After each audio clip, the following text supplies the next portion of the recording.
All right, let me make sure the audio is working.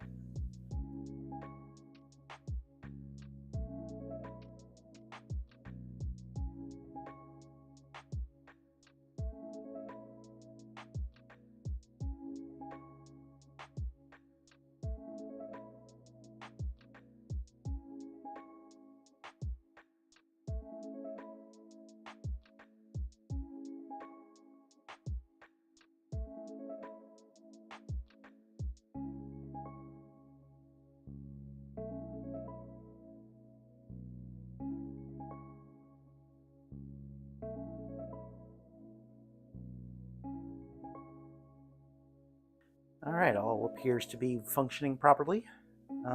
Happy Labor Day to everyone stateside. Hope you're enjoying a day off, like I am, doing some model making. So this actually isn't Gambit number one. This is Gambit number two. I started last night with some processing. I got got the things glued together so I can get going here and add some resin to close these gaps. There's uh, there's a couple gaps on this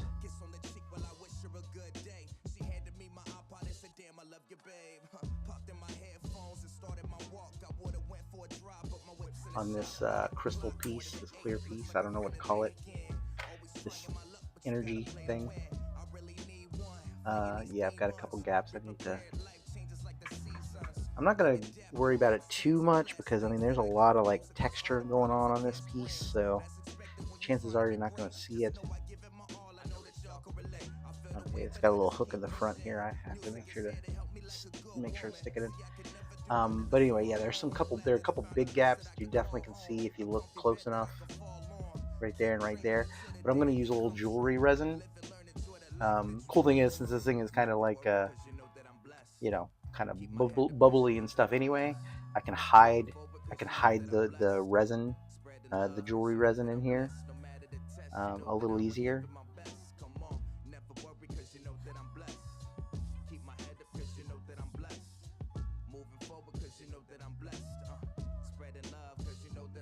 Do a little bit more sanding, it looks like. Yeah, so anyway, this was two halves, so I had to glue them together. I had a little late night session last night. And, I didn't broadcast it, didn't stream it, but I did record it. So you'll catch all that stuff in the summary video. But for right now, I'm still just working through like sanding. I got to sand down some of these more parts, some of these parts. So basically, what I'm going to be doing for first bit here, I really just got to sand that and that. And maybe here at the bottom a little bit. His staff.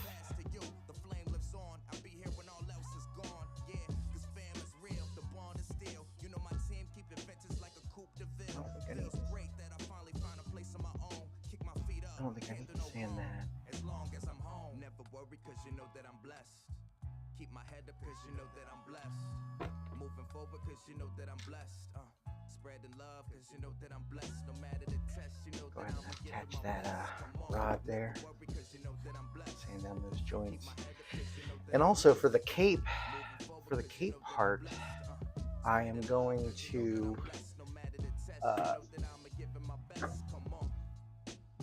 so what I think I'm going to do is I'll paint this as one piece. Paint the bottom, the legs as one piece. The top, I want to be able to fill the gaps here on the coat. You know, where the coat comes together. In a couple spots. Otherwise, there's just going to be lines there. So anyway, so I want to fix these areas here.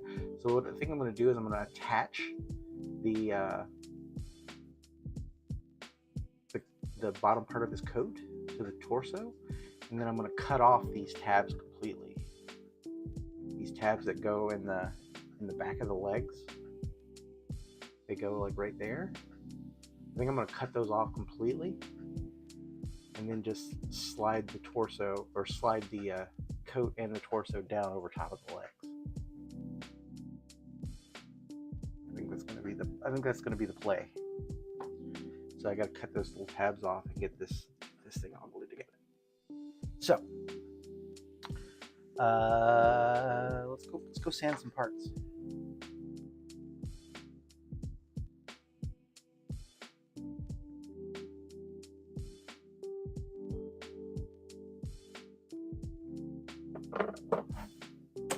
That chair's sitting up high enough. Yeah.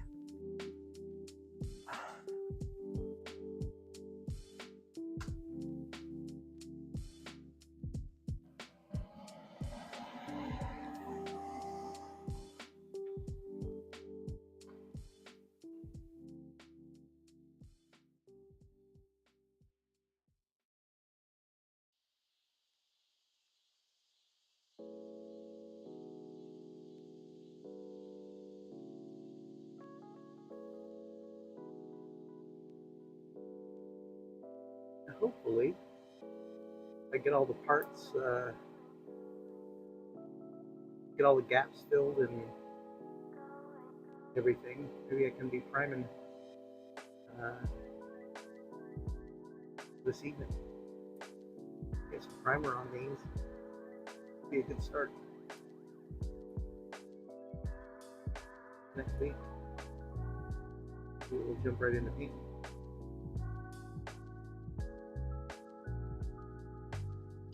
Is the base on Gambit is going to be really cool. I'm really excited about that. It's got a lot of detail in it, so I can't wait to get some ink on there so you can start to see some of the detail.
I like to trim down the keys too, just to help them with the fit.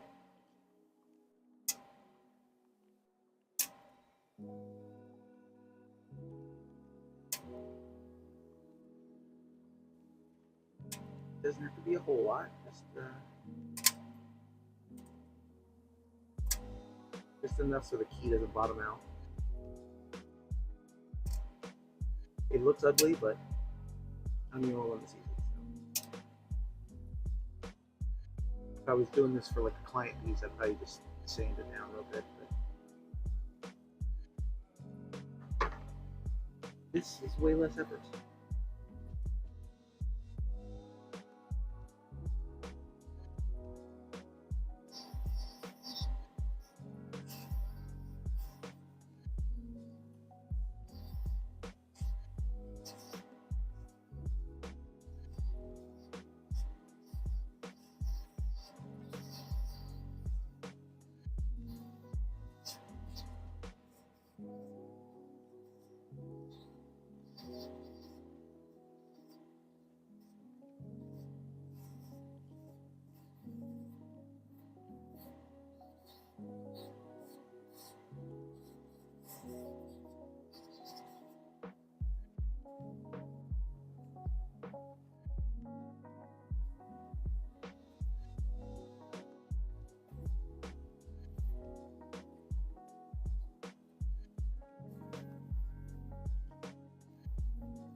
I love this little grindy pen. It makes this process so much easier. I used to hate sanding, and I felt like I wasn't very good at it either, because it's like you can't get into all the little spots. But this little power sander, man, it blasts right through this stuff.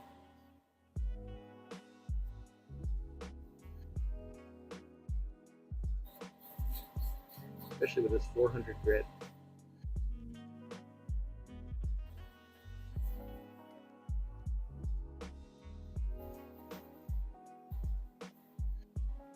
Nice.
All right.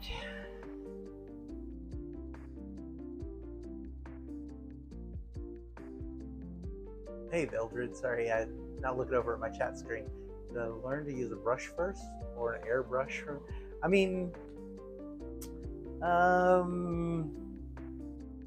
yes, kind of.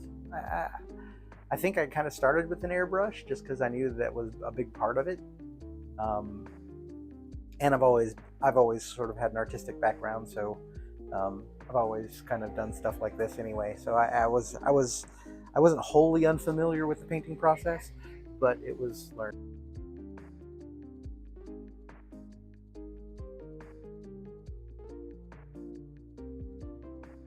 Sorry, my hand slipped on mute. Yeah, so I mean, I think an airbrush probably was like the biggest skill that I had to pick up when I started doing this. The very first thing I learned was how to dilute acrylic paint properly. My first model that I ever did was a Miles Morales, and it was just, the paint was so chunky. It was just, I didn't know any better. And so that was the first skill I learned, was brush painting with properly diluted paints. I need to raise this camera up a little bit. Here. Bump it right up against the glass.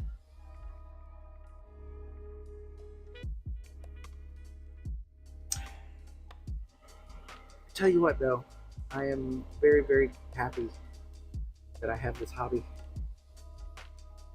It's all I want to do anymore. And I don't know, it's just a good way to spend your life points. You know?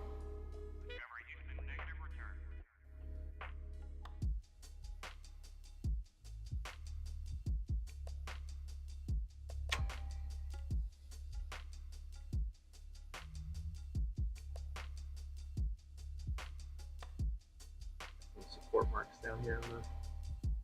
Nobody's ever going to see them, but I know they're there.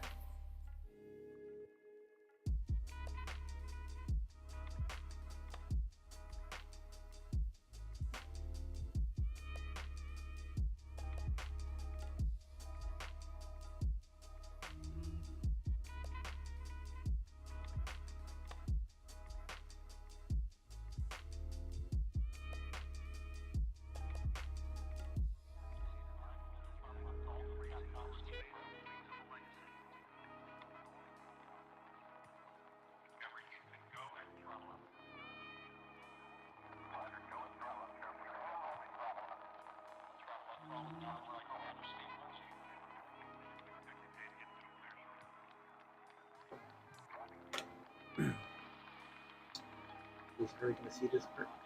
Who's going to see this down here anyway? Cards have a little bit of a rough edge.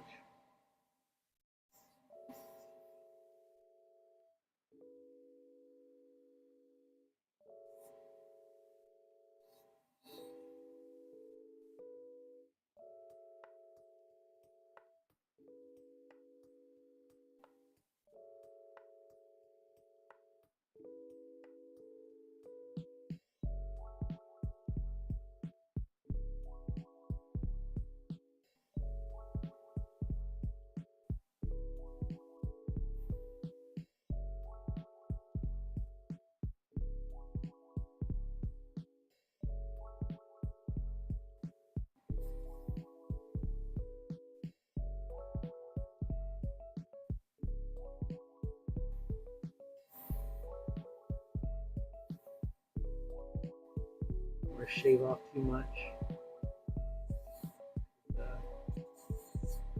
Pretty close on the design, but this edge is not flat.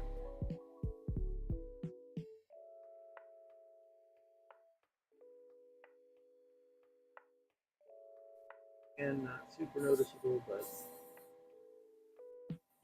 oh.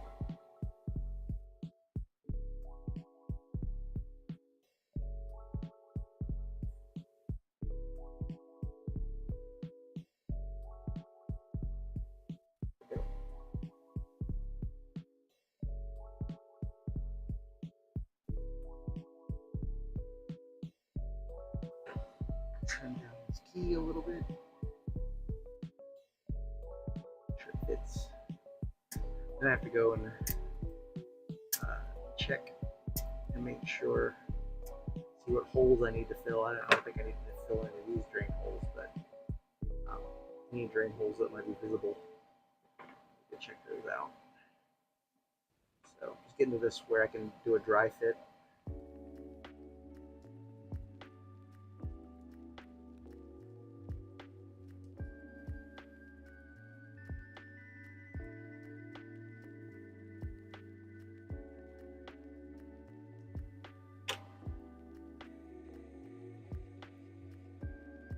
Sucks I had a little resin pool right there.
Kind of sanded down this key a little bit so that make sure it doesn't bottom out. I don't want to snip it off because it's too small. I'll end up breaking off too much. So this grinding pin just eviscerates it anyway. That's probably half the height right there. Alright, well that's good. Check this in. Ooh.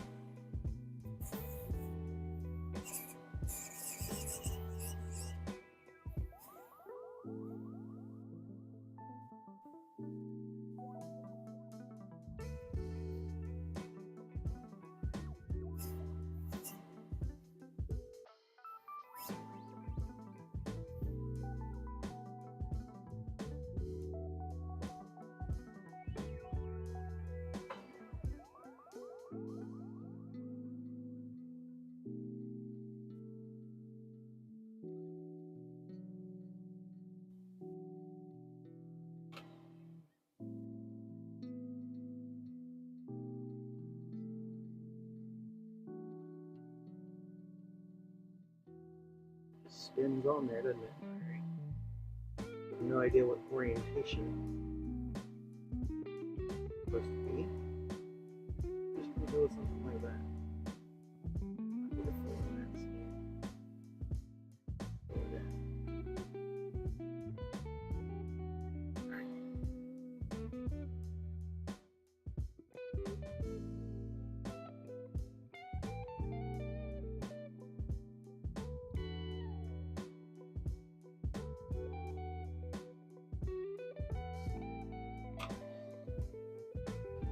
Bit of Gorilla Glue.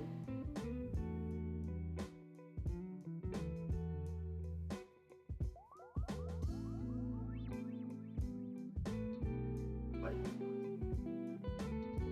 arms in there. Ah, there we go.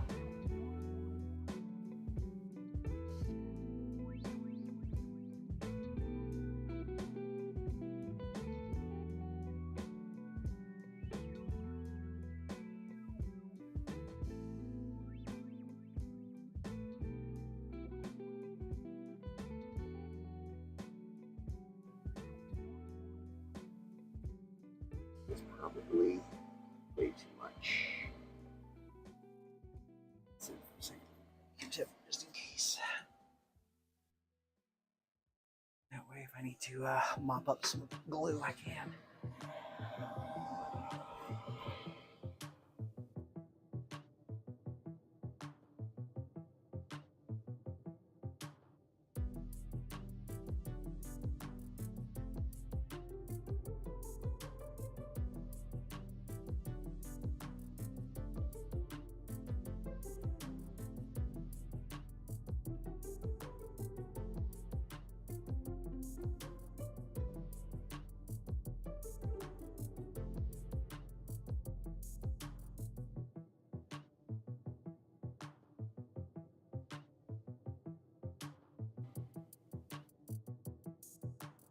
About 30 or 40 seconds.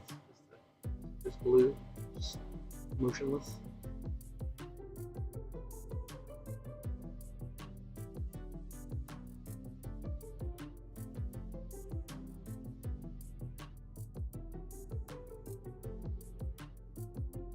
Oops.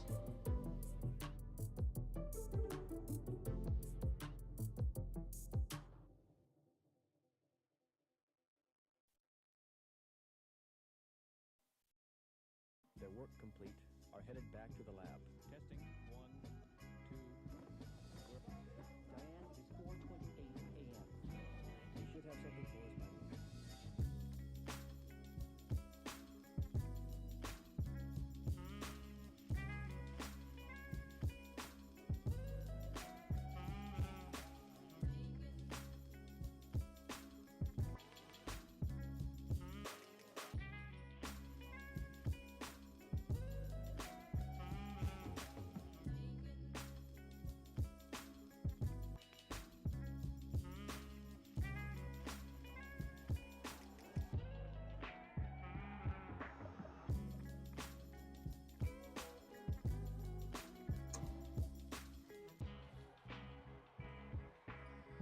Okay, I'm gonna need the resonant.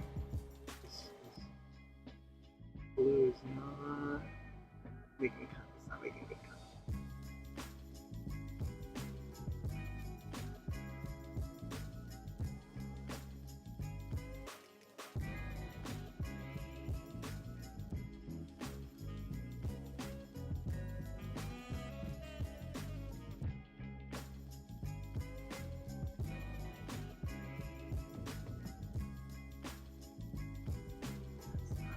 Alright, get some resin.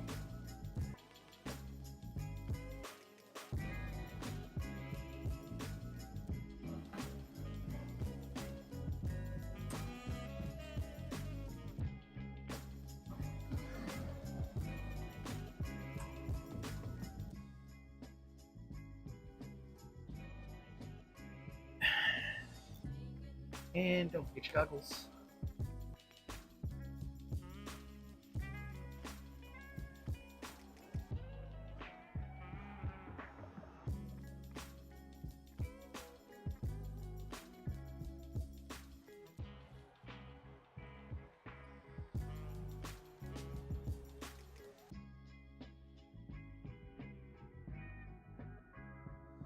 So what am I doing?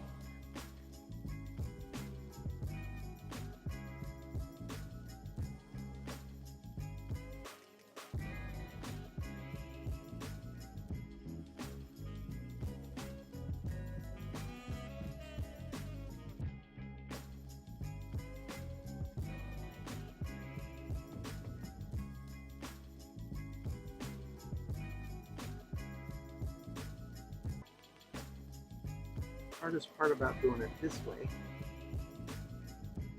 is holding it together while at the same time welding it with the resin.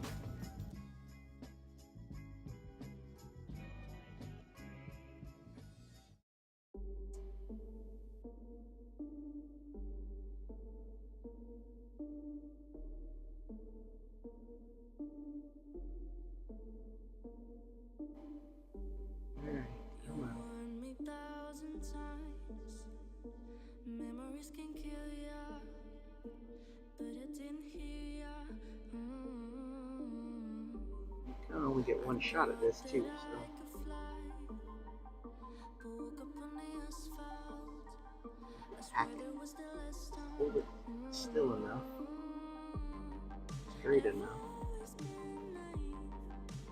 Call it blood and face, and you used all of me. Inside and on the surface, I've always been naive. Call it blood. So that's the trick. And you used all of me, like demons in the dark. Use the bottom.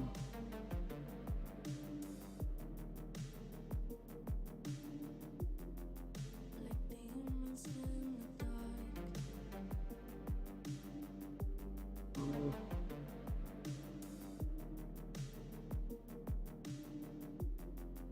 Like demons in the dark.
tricky part is just applying right to the seam, not hitting any of the other stuff around it.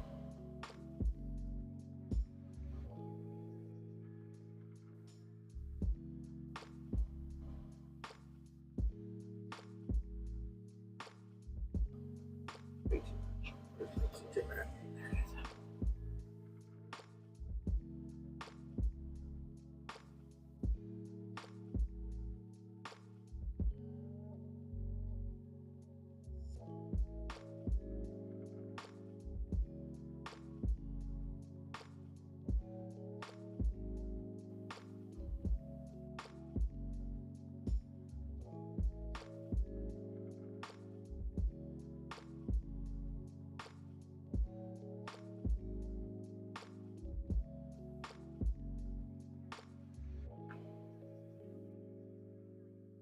Alright, that seems to be on there. Let's see what we can do about this other side.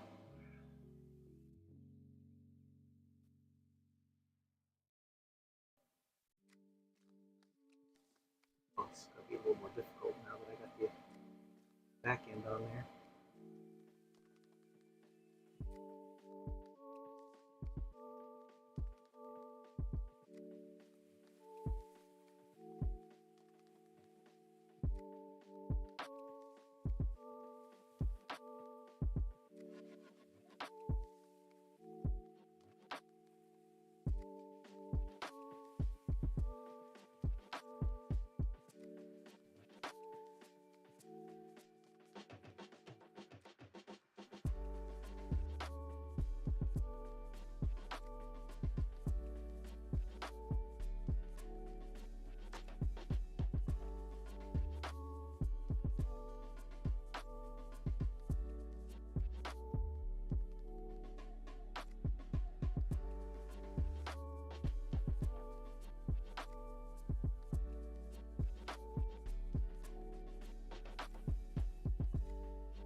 Sure.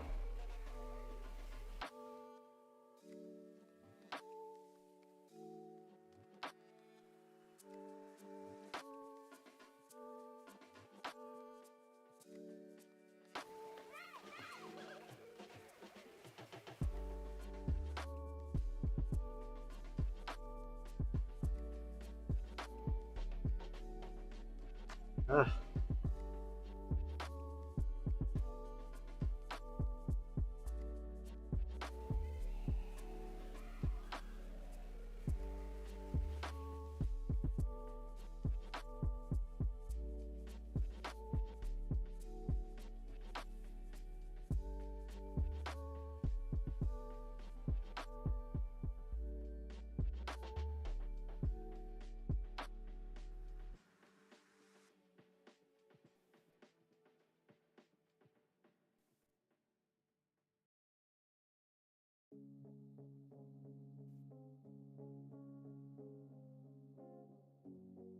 Hold that lightly pin it in position.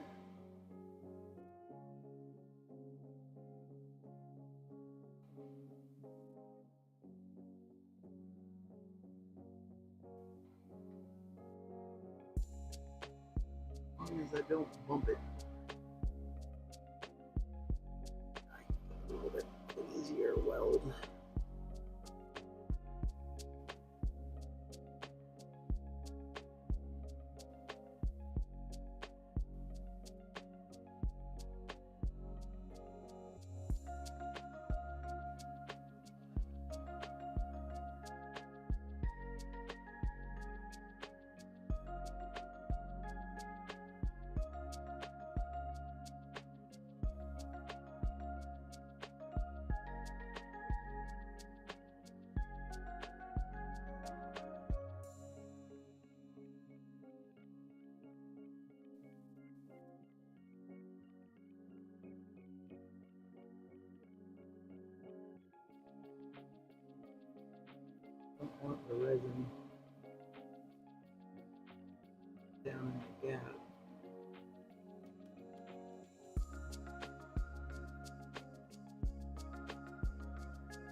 It was good practice for when I got to do the seams on the body. I got a nasty couple seams on the lower half to cover up.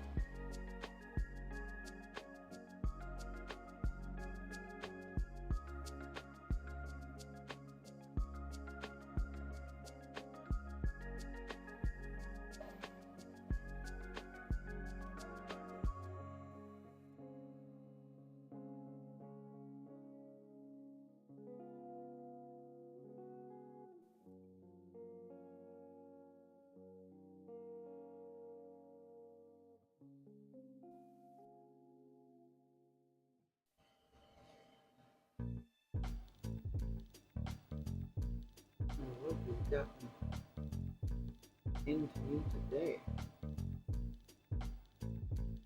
Plugging that whole thing.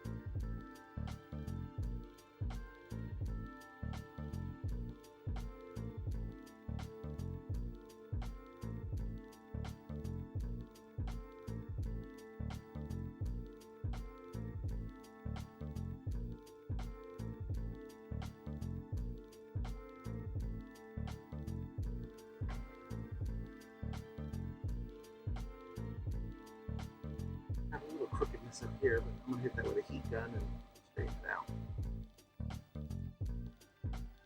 Oh, I gotta be very careful when I'm sanding this thing.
Oh, it's so long.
Let's see what I'm messing with here.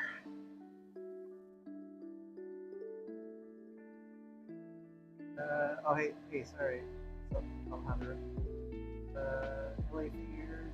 I am. Well, this is actually the Wicked Gambit. Uh, the LA figures one is pretty nice.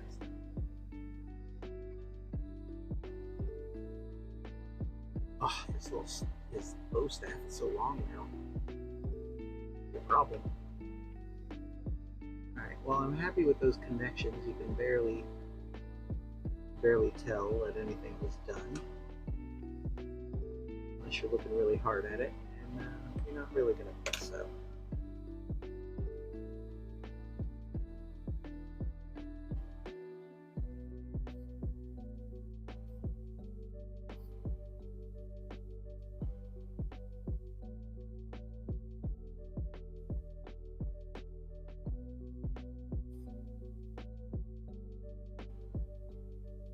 I just realized his pinky, did not print fully.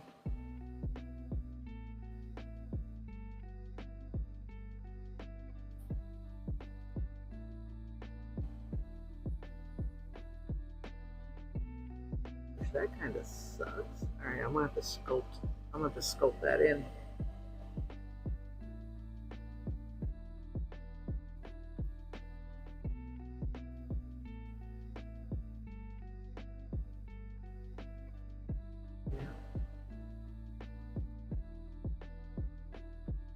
Yeah, the bottom half of his pinky finger did not print.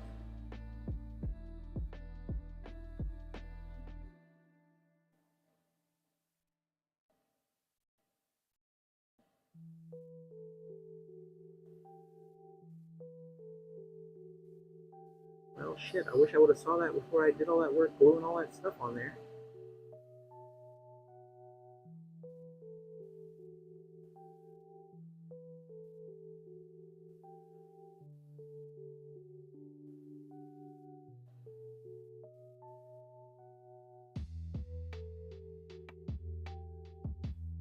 And it's a little bit, I can mold it on there.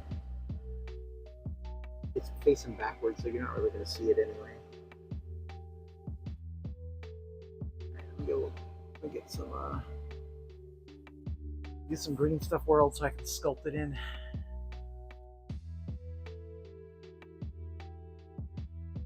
Yeah, something like that would only take a few minutes to reprint. Well, not minutes, but probably an hour or so to reprint. Not terribly long, but I don't want to reprint and have to reattach and do all that other stuff.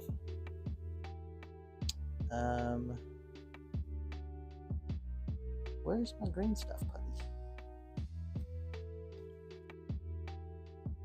Oh, there it is, right in front of my face. So for this tiny amount, it'll be easy just to sculpt a little finger, a little half a finger.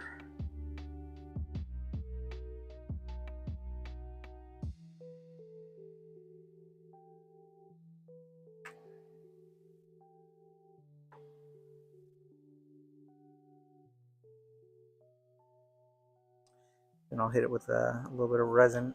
Come back here. Then I'll hit it with a little bit of resin.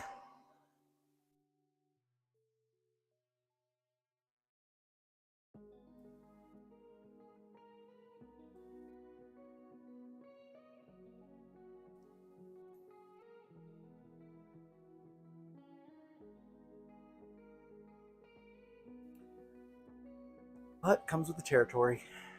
Sometimes you don't notice things until it's too late.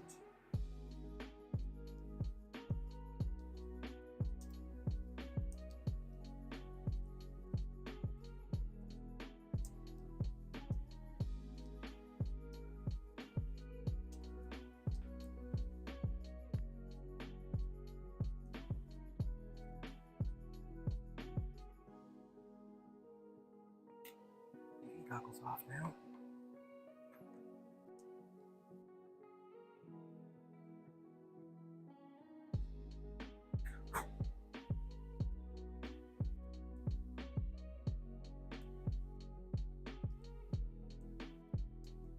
Come on.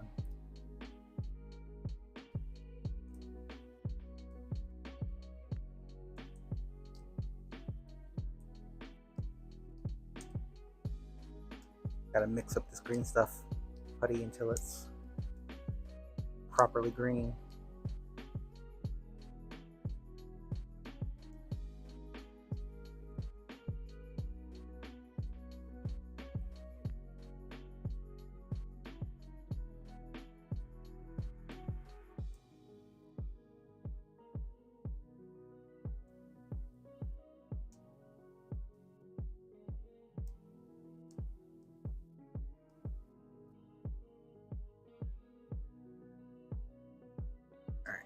That should do it.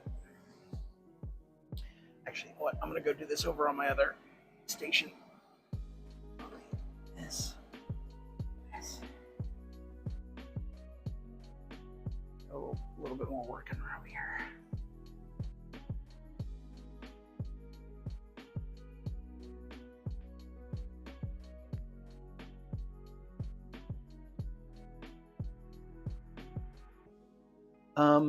For sculpting, I like the green stuff putty better. Let me get this focus in here.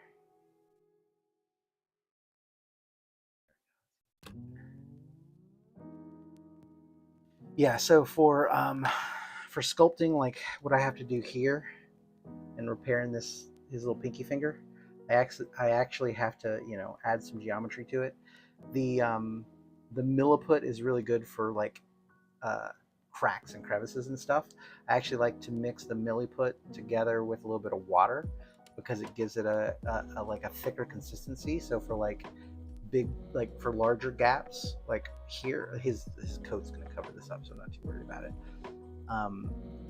So but for bigger gaps, for like right there, I'll use like a milliput concoction to kind of patch that stuff up because it flows in like a liquid, but it's thick enough that it doesn't run. Yeah.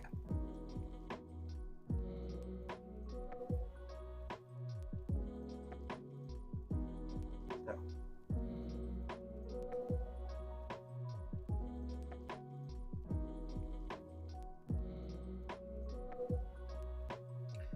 Don't need too much. This.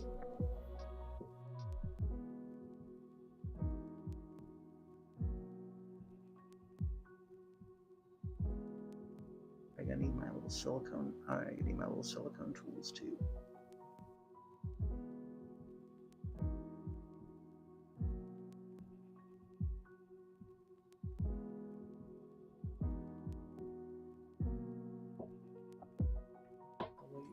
Way too.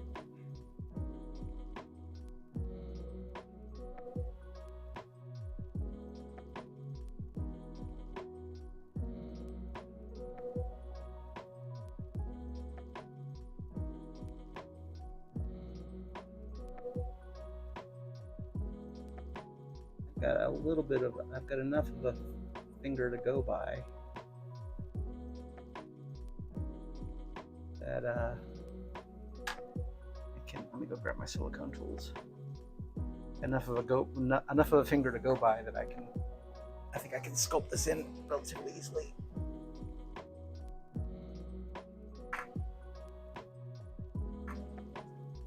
Sharp pointy one. A little bit of water helps too. The water, I dip my little tool here in a little bit of water so that the putty doesn't stick to it as hard. And then I'm just going to kind of stipple the putty into position. Kind of pound, just kind of tap it down. I actually learned about this on a trip to Mount Rushmore. That's how they got the faces on the mountain to look so smooth. They had like a little round jackhammer and just like tap, tap, tap, tap, tap, tap, tap, tap, until it was nice and smooth. At least from a distance. Obviously, you get up close to it, it looks like there's a bunch of little tiny, divots. But I thought that was pretty cool. Little factoid.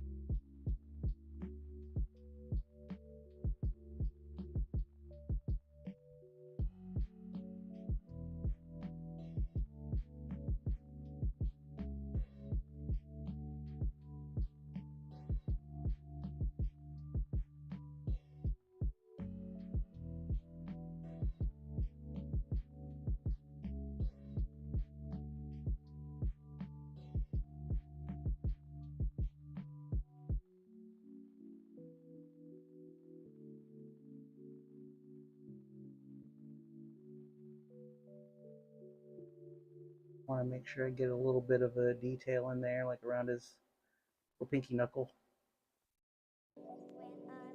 So at least,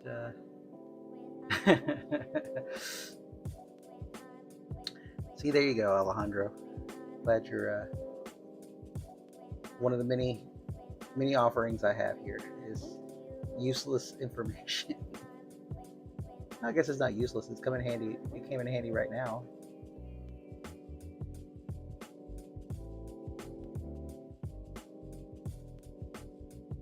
Yeah, there you go. Enough tiny little small impacts, and it looks smooth. Like I said, at least from a distance. Up close, obviously, you lose the side. But now the trick is here. How am I going to put in a little fingernail?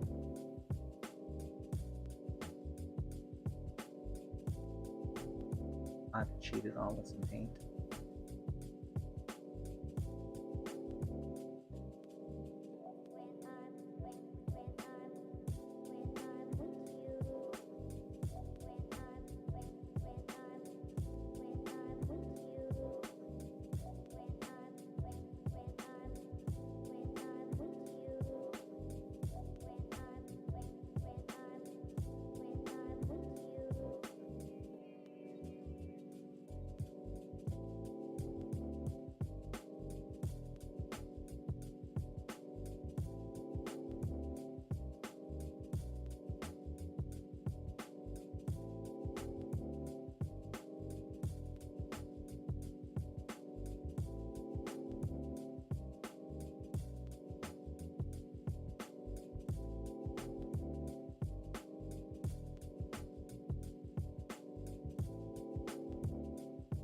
I'll finish that up with a little bit of resin.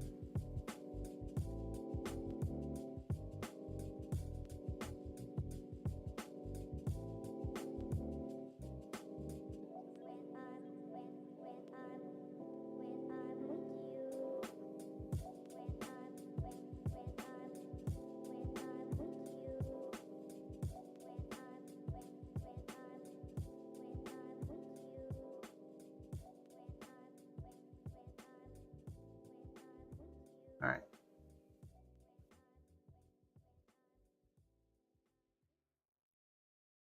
It's not perfect, but passable.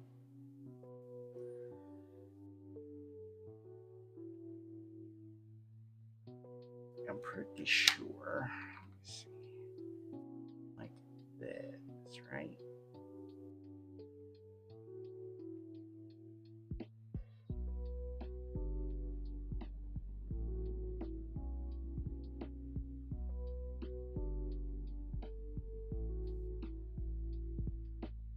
That's like that.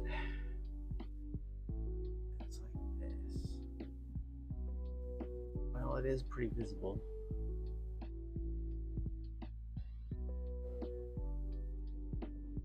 Okay, so you can see it like that from the back.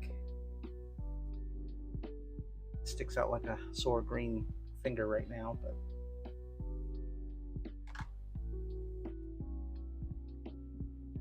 once I resin over it,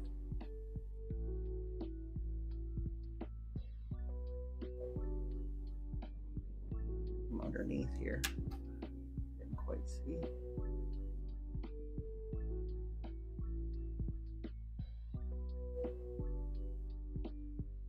There we go.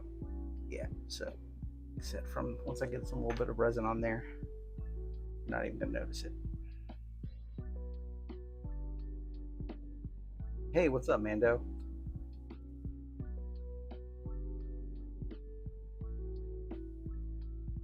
I don't need to sculpt anything at, well, I guess I could. Where's that card thing? Let's see how that thing looks. Because there is a bit here on the front that had a misprint, but I don't think you can see it once this is in there. No, you can't see shit. That's good. That is swell. All right, so that's ready to be patched. That's ready to be finished. I still need to sand down his hand a little bit. For the most part, it's good to go. And this one does have a pinky. Making sure all the fingers are accounted for. I don't need any more of this putty I'm aware of. The rest of that I'll be sealing with either milliput or plastic wood. Alright, so I'm gonna leave those for a second. Come with me. Go back to the sanding station.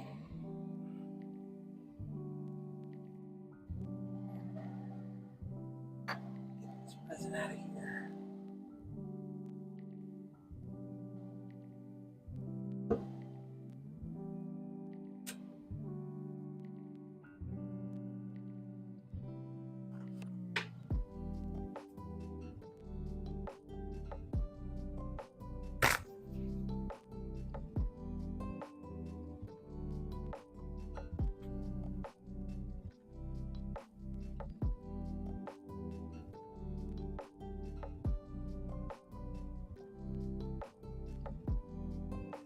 I do like that little precision dropper.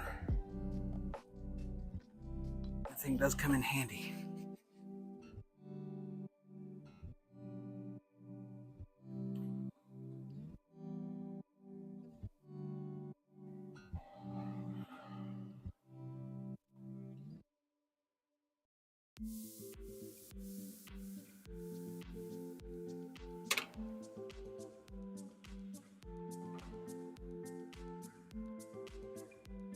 Pile of garbage there.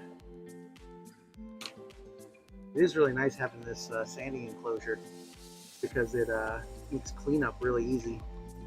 When I'm done with the project, I just go in here with my shop vac, suck out all the dust and scraps. I don't have to worry about my other workstations getting all contaminated or breathing in any dust, or I don't have to worry about wearing PPE.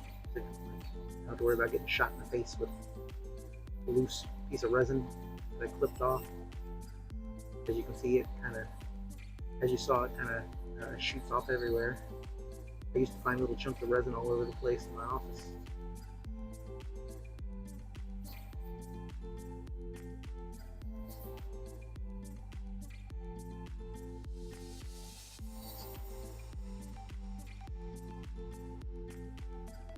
These little sponge sanding things make sanding so much easier, especially the little around the contours. The foam has a little bit of give to it.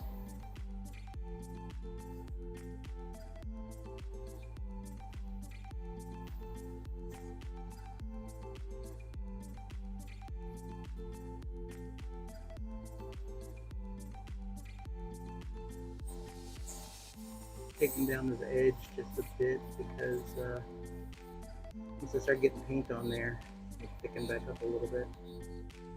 I learned that the hard way.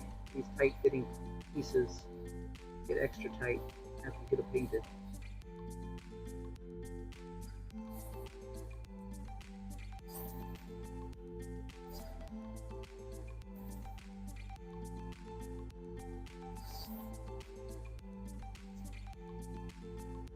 This I can't get down in is down in there. I think it's his ears. Any of the spots where I had supports.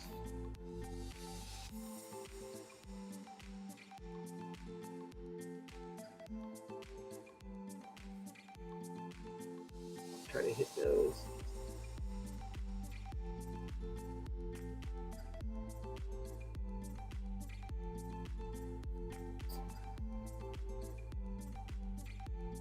But I don't want to flatten them out too much. You know what I'm saying? Some of these I can't get to.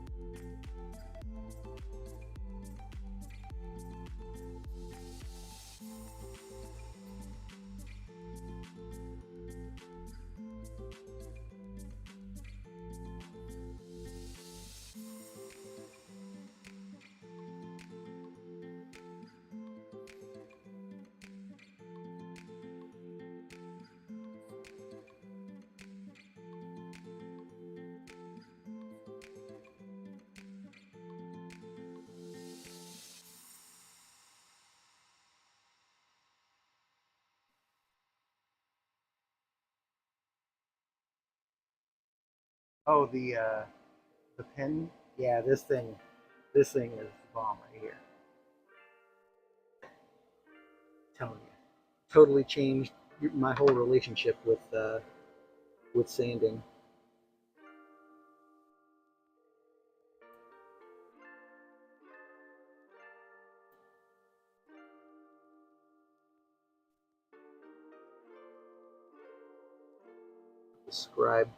Scribe some of this hair back in because I flattened it out.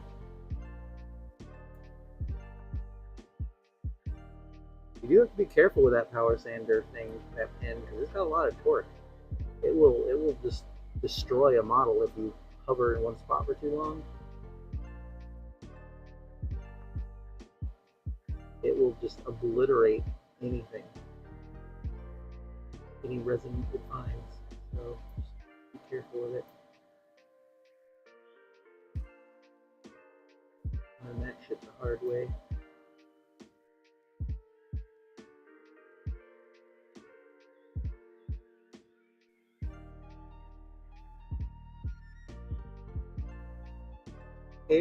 The hair on the portrait is one of those things that like is very frustrating for me. I mean, obviously you know everybody's looking at it, you know, it's a portrait, so it's like you can't hide anything. When you get some of this geometry that's just really super complicated, you know, that has to be supported internally, and to remove the little support marks. Easier said than done sometimes. And I'm trying to get better about being more detail oriented regarding supports, because I often find them way later in the paint stage, and by then obviously it's too late. So I'm trying to get better about cleaning these pieces.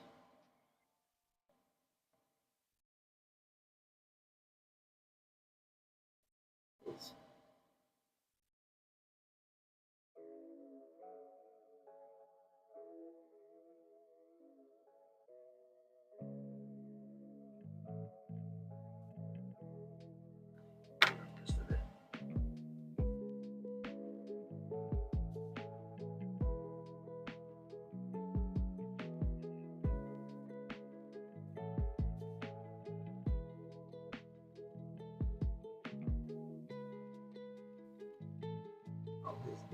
chin. Check his chin. Some bookmarks right there.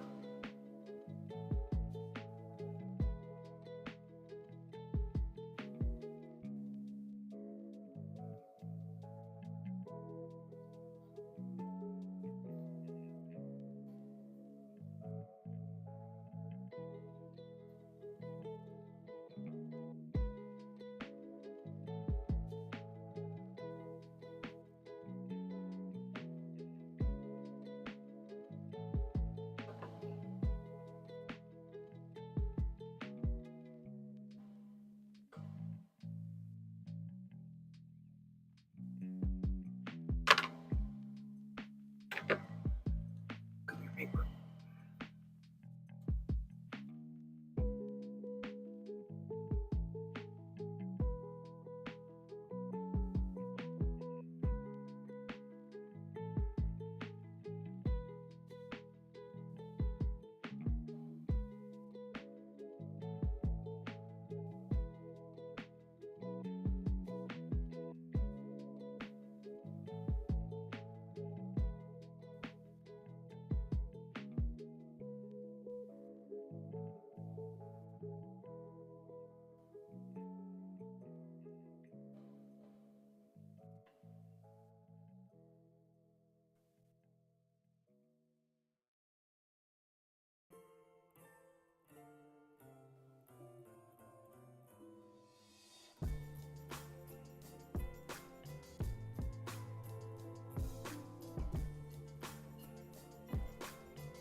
My tools up underneath me.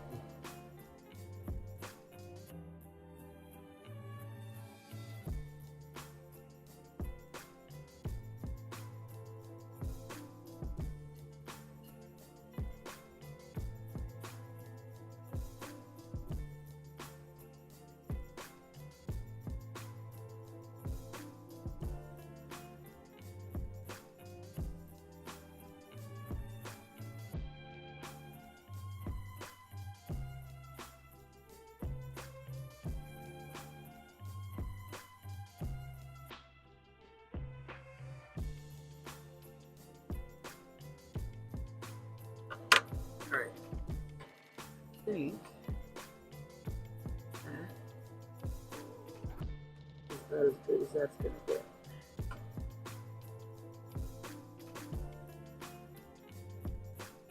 Earlier this year in a small New York City bar.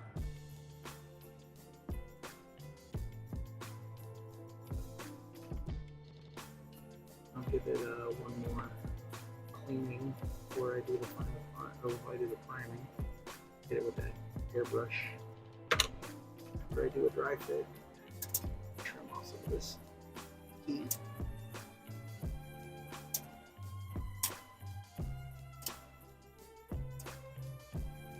Because you never need that much heat.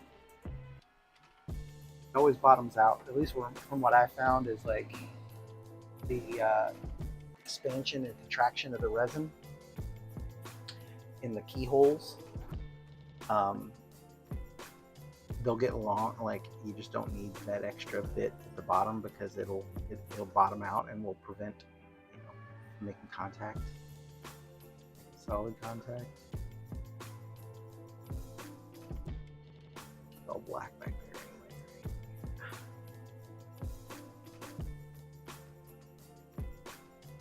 Something down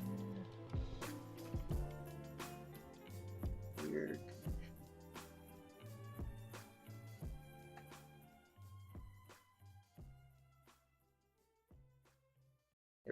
It rocks a little bit, but that's okay because you're not going to be able to see it really. Oh, he tucks back in there really far. All right, that's cool. All right, cool. Let's check this arm. Stream on slicing the file. You know, I obviously can't do one on this project, but I haven't started slicing my next project yet, which will probably be a rogue, probably be a rogue statue next. But yeah, I think maybe on that next video I could do a quick little tutorial on slicing and orientation.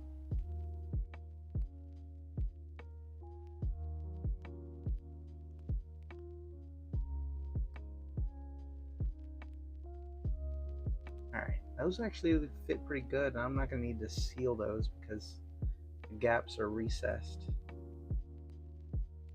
which is nice. So that's cool. I am, however, going to, let's see, what do I need to do here? That needs to dry for a couple more hours. This, I guess I can go ahead and start getting this attached, but this is pretty heavy, so I think I'm going to use some epoxy. Yeah, see, I'm gonna attach the cape or the coat together so that I can seal up, so that I can hide these seams in the front. That's a terrible place to cut this. There are a couple other spots where they made really weird choices about where to cut this thing. Like, I understand cutting off the cape, but they could have like left the front of the jacket intact. And now instead I've got this little weird patch.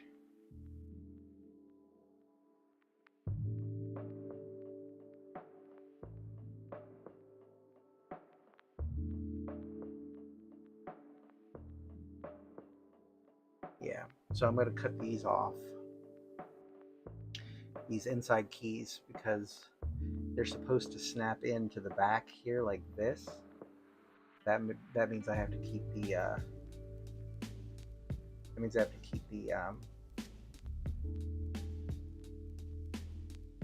whatchamadoodles intact. Is there something in there?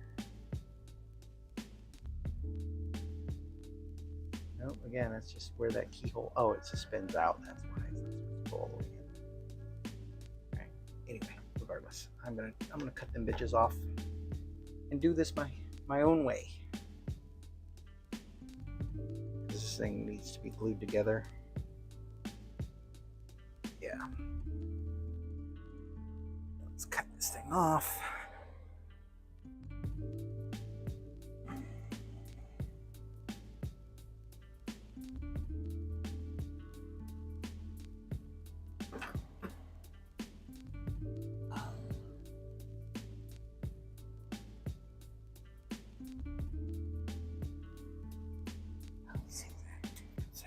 I need to do some epoxy on this because it's pretty heavy. I'm also going to set up a stand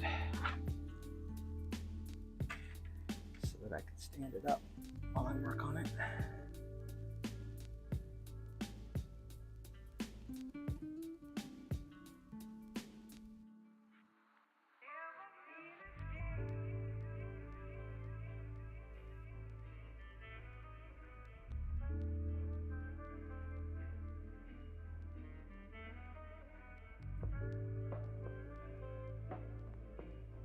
Gonna be, I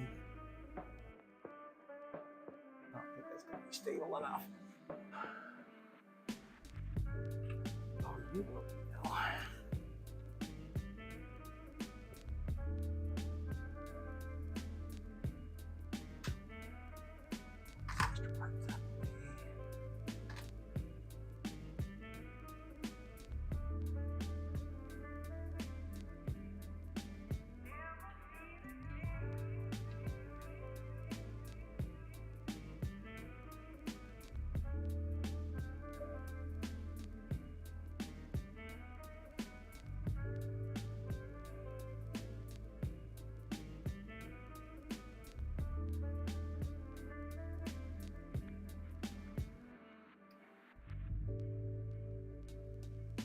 Shouldn't we?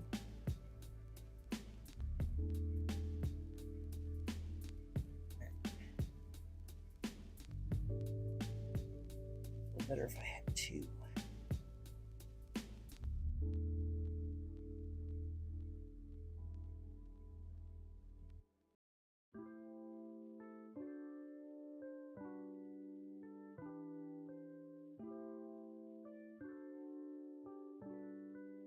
Just use the weight.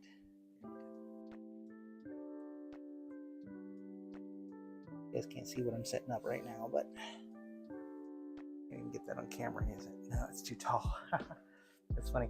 So I'm using this welding, this plate for like doing soldering. That's the word I'm looking for. I'm using the claws. If I can pull this back here.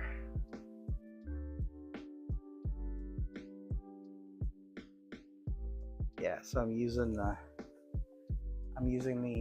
little clippers on this soldering plate thing so that I can hold this up while the cape gets attached. Oh, so I suppose I can lay it down.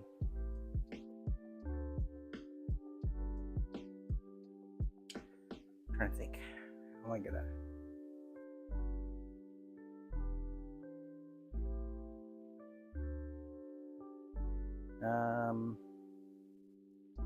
All right. Well, we'll cross that bridge when I get to it.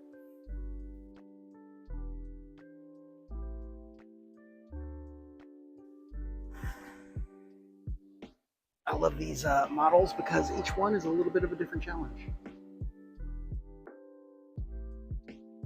For this, I'm just gonna flip these keys off entirely. They're just in the way.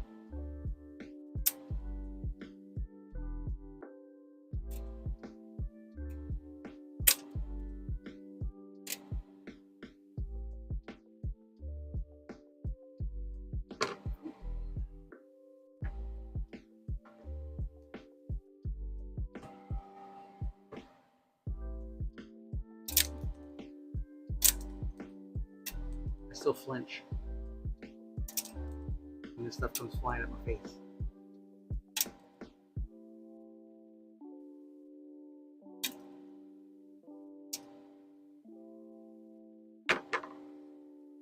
Cool, cool, cool. Oh yeah, I gotta sand this thing. I think it was just the base here.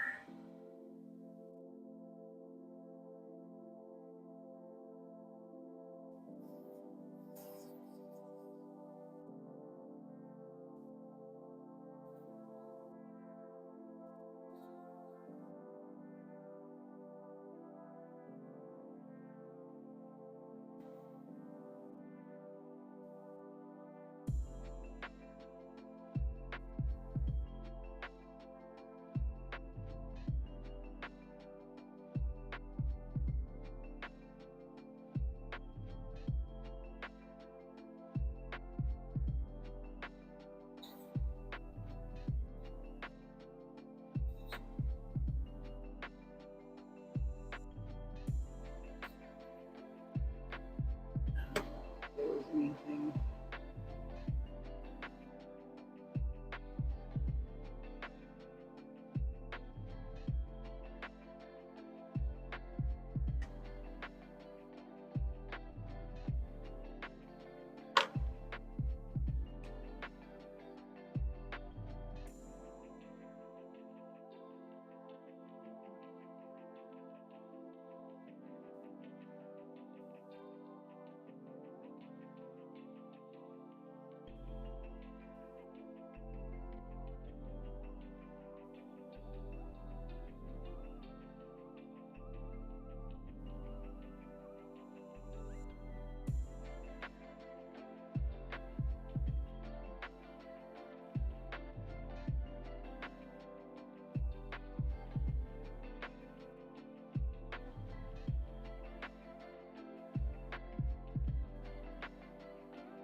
So hard to see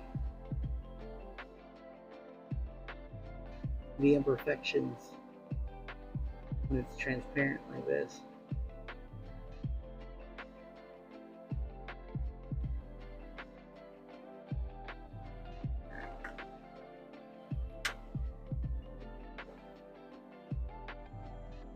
Who created this file? This is Wicked. This is the Wicked Gambit.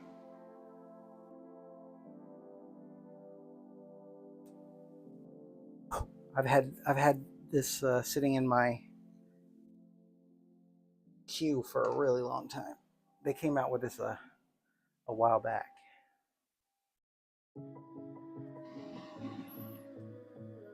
There. Loud.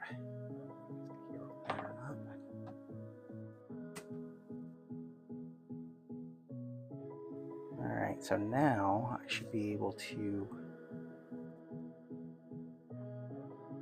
This thing is freaking dense. It is just solid. So because I didn't hollow it out, this thing weighs a ton.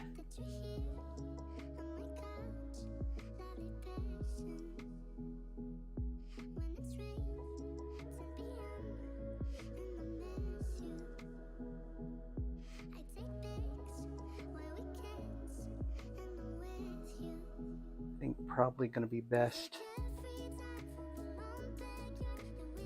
to attach these two pieces together and then attach to the torso.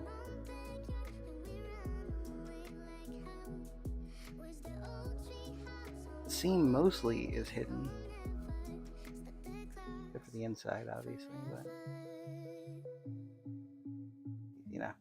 All right, I'm definitely gonna go with some 5-minute epoxy on this.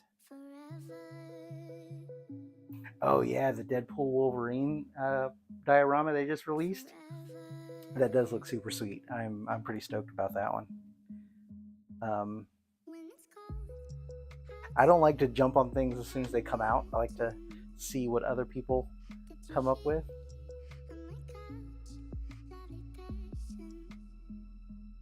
I like to see what other people come up with, you know. So I usually give it a couple months for the popularity to die down. I also have a backlog of my own personal projects. So, but I am super stoked to print that. I need a Wolverine. I don't have a Wolverine in my collections. I'm waiting for a good one, and I've already got a Deadpool and Cable. So having the Deadpool and the Wolverine is gonna be pretty awesome. Looking forward to adding that. Oh yeah. This stand with the alligator clips. This thing is for soldering, but this thing weighs a ton. So I need these super industrial clips for the weight of this. What is this? The tails of his coat or whatever. The weight of that thing is crazy. So yeah, I need the super industrial clips.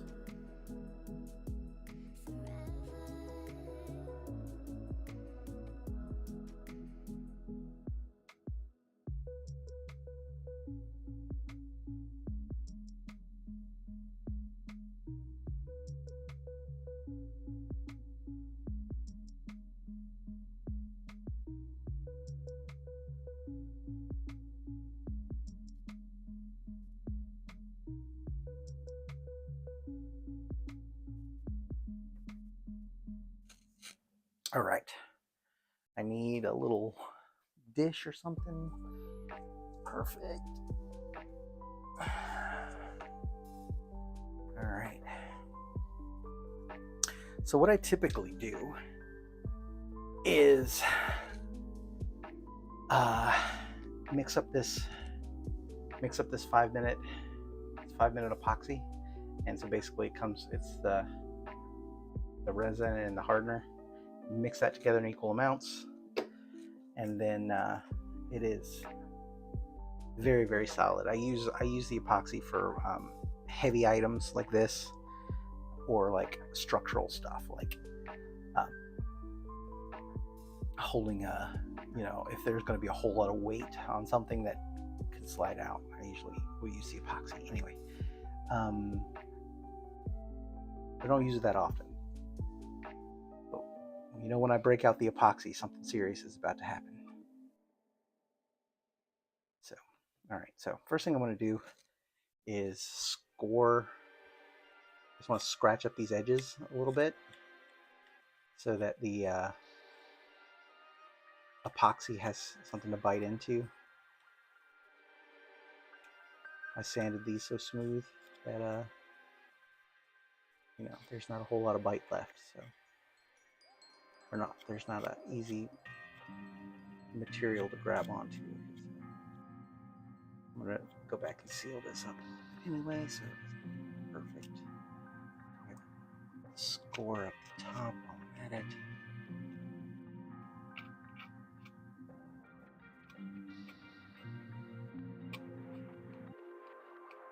I don't know if this is how you're supposed to put this model together, but this is how I'm choosing to do it because it'll make it easier to paint.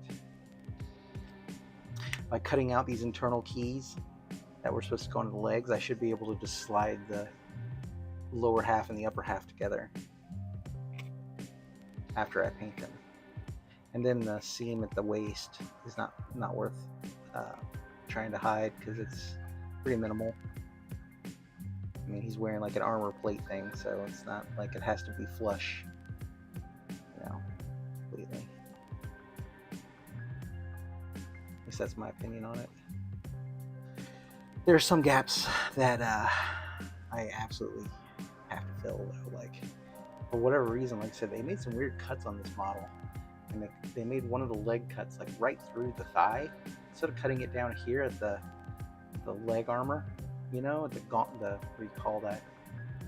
Shin guard gauntlet thing? I don't even know what the hell you call that. But instead of cutting it there, where a natural division would have been, they cut it up here at the thigh. So now I got to go in here and patch and sand that. That sucks. Same thing here on the other leg, like right through the back of the leg. Like, I got to sand that down. Member of the Wicked Patreon, yes. Wicked's and whatever their DC property is, Bedzerk, I think. I like their DC. I like their. I like their statues a lot. I feel like you get a lot of bang for your buck on their Patreon. I mean, they're all good. I mean, don't get me wrong. I'm not knocking any of them because I think it's pretty amazing. Number one, they do what they get to do, and number two, you know, they can just sell it on the internet, make a living at it. I think that's fucking sweet. So, not knocking anybody, but I like Wicked just because I feel like you get a lot of bang for your buck, and they do a really nice job. I'm really impressed with like their portraits because they're just the extra textures and wrinkles and like little details they add, like really just make it nice when you go and add washes and stuff and you start to bring it out. You really get to see it.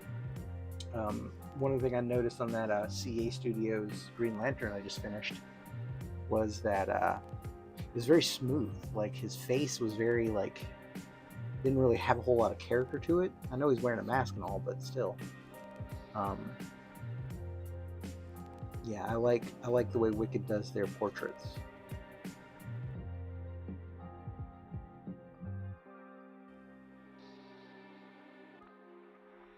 But the CA Studios Green Lantern I just did, I bought that independently, separately, just because it was a vertical statue. I need to fill some cabinet space.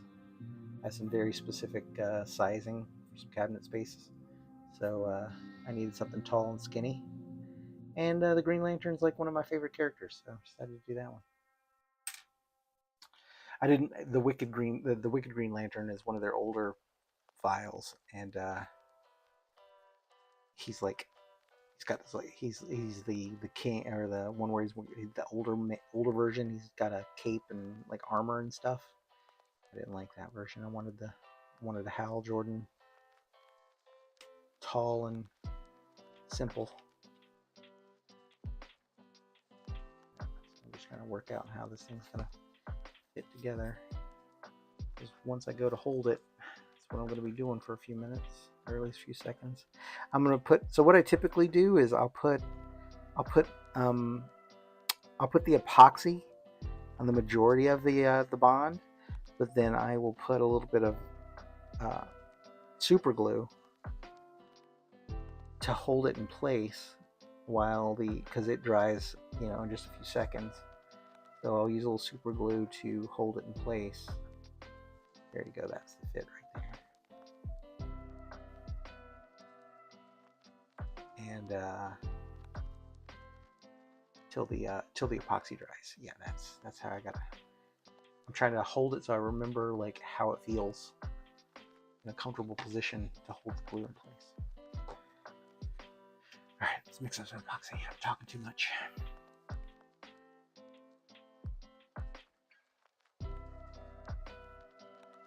Oh, okay.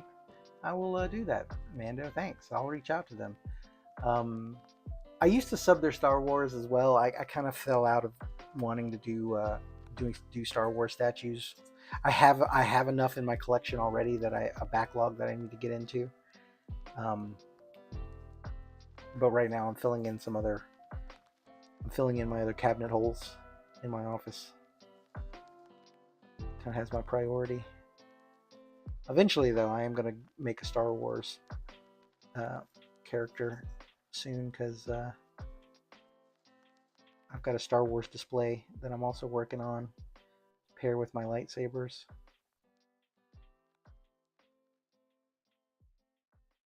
That's going to be pretty cool.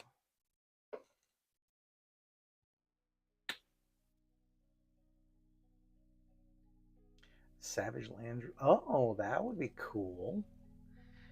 I'm going to do the Wicked Rogue that goes along with his Gambit. But yeah, a Savage Rogue would be cool too. I don't have enough. I don't have enough female representation in my my collection. Not for any particular reason. I'm not a fucking weirdo or anything. I just haven't done any female statues or female heroes.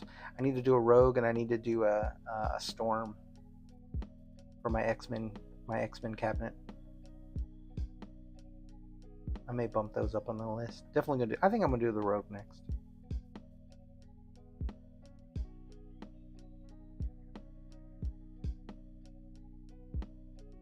Which is a challenge because of the yellow. Oh, this stuff stinks. It smells like rotten eggs. Yeah, I just said that. That's funny. Too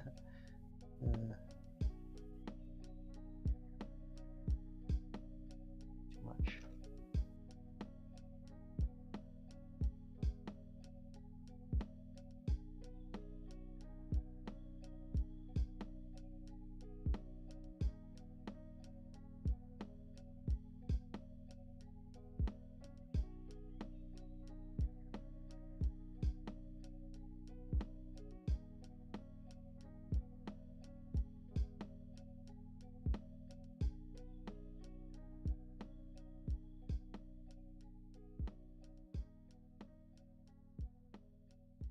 Got a lot on there.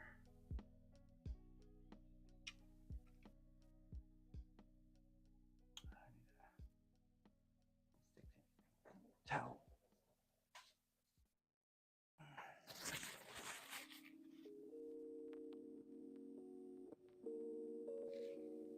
Yeah, same.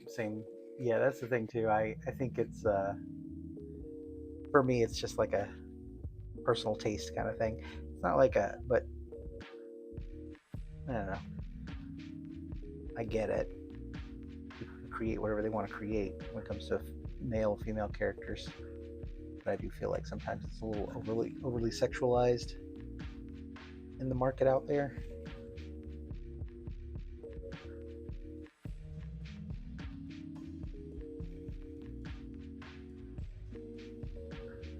All right, I'm just clearing off the edge here so I can put a little bit of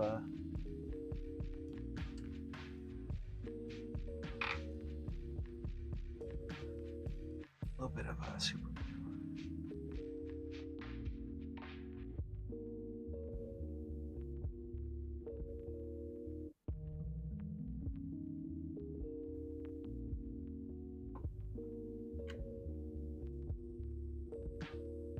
That'll just help me. It's gonna ooze out all over the place.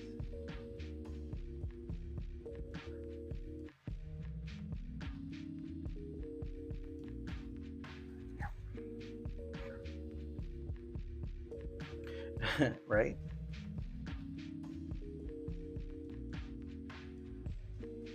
Wasn't it the creator of Power Girl? He basically just like kept making her boobs bigger until somebody noticed, until somebody said something.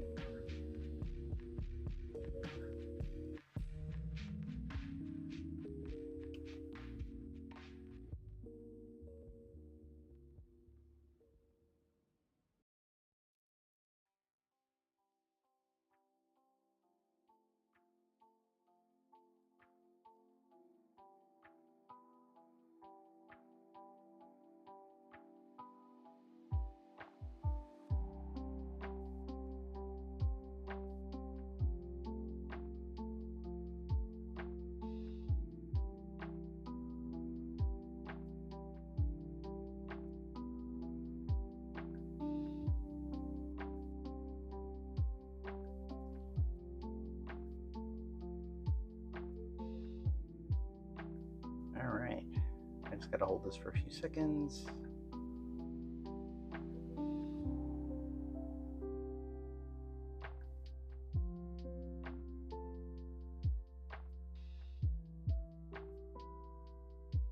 Yeah, you can try the seam on the jacket's actually pretty easy.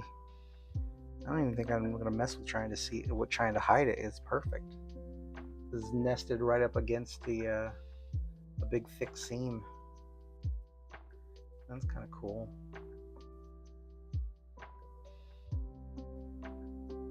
That's what I'm saying. So why did they go to all that trouble, you know, to do a great job cutting that, but then to do a really shit job cutting the cape, the front of the jacket where the pattern is? You can't really see it. Hold on, let me spin this thing around. Right here, where the jacket is, this pattern on the ends, why cut those off and add them here? Like, why not just let them dangle? And then you can lock it all in. Yeah, I think I will next time when they're in the mock-up stage, Mando. I think I'm gonna drop them a line and be like, you know, why'd you cut these things like this? This is an older statue too, so I will say they've gotten better about how they do their cut lines. Some of the base cut lines I still question, like on that Cyclops. So they cut the base like right through the face of the Sentinel, which that was nuts.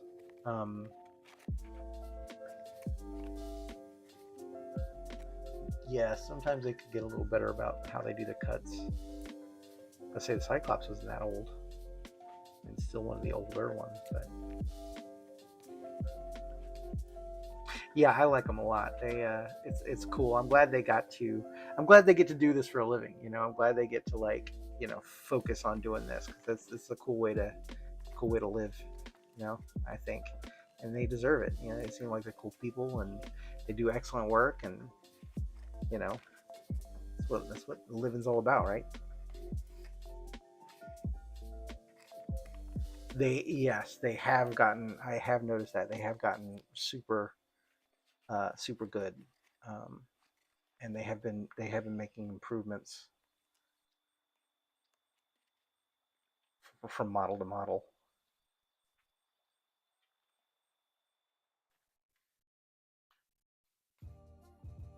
Okay, that's gonna have to be sanded.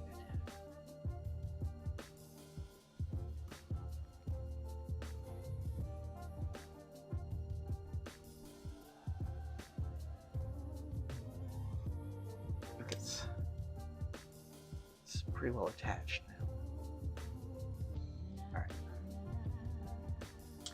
So now we're gonna do the same deal with the top here. I need to see it from the front, but I need to hold it from the back. All right.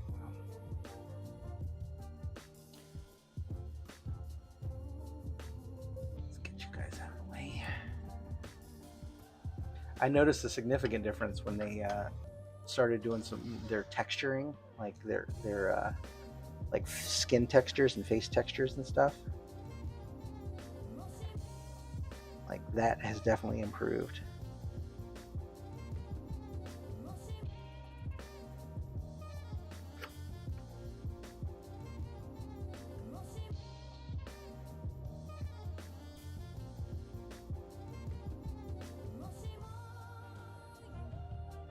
Okay, come on. I gotta figure this. These extra arms are just in the way now. There we go. That's the ticket.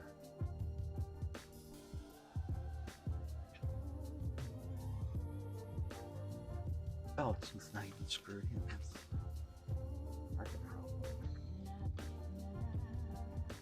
Ah, there we go.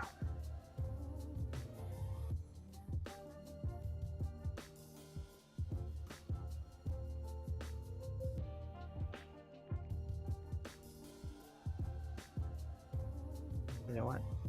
I don't need this. This thing is just becoming more trouble than it's worth. Because I can just set this down like this and quit being a dummy. There we go. Trying to make this thing work and it just was not happening. I have to tighten these things down too. They're all loose now.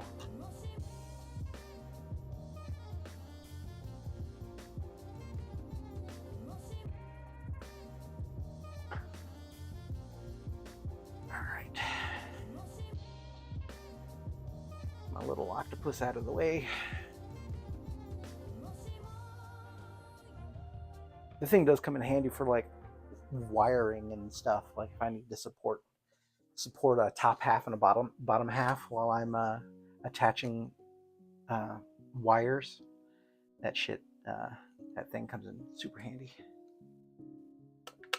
Okay, that epoxy's done.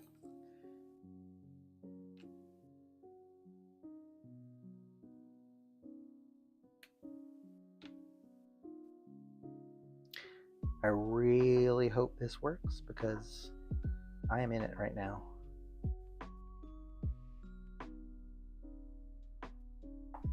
Probably too much.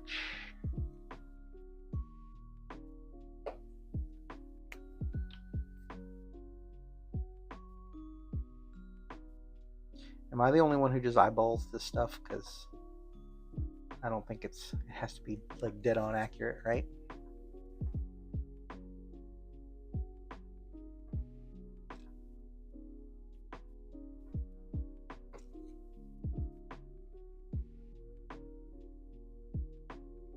Whew. It does. It smells like just rotten eggs.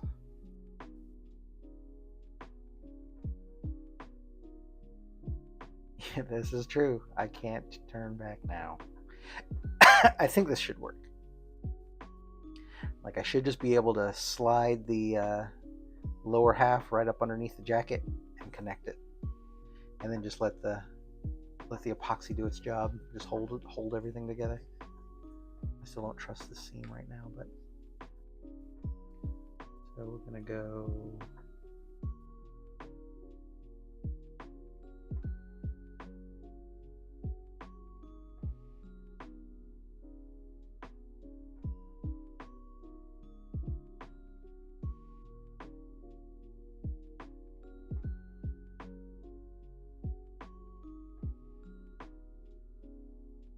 a tiny amount.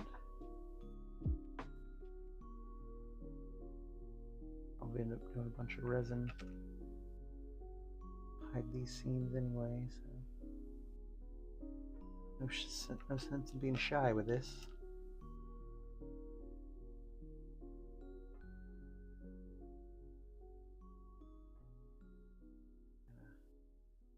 Slosh it on there. I'm gonna get too close to the edge, obviously. I'm not a savage.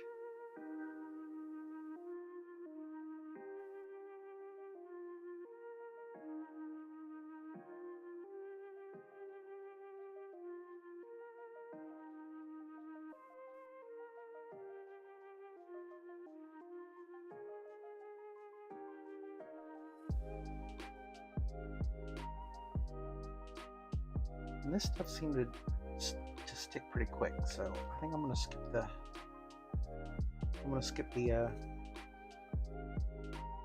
super glue. Just try it just just resin or just epoxy only. And get some of this extra out of here. There's a lot right there.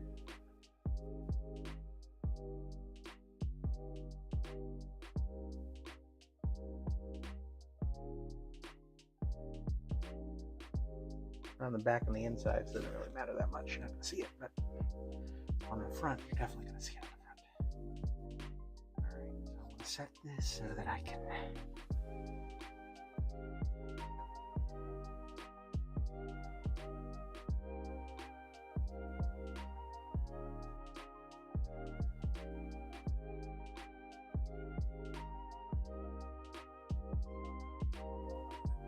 Alright, what's going on here?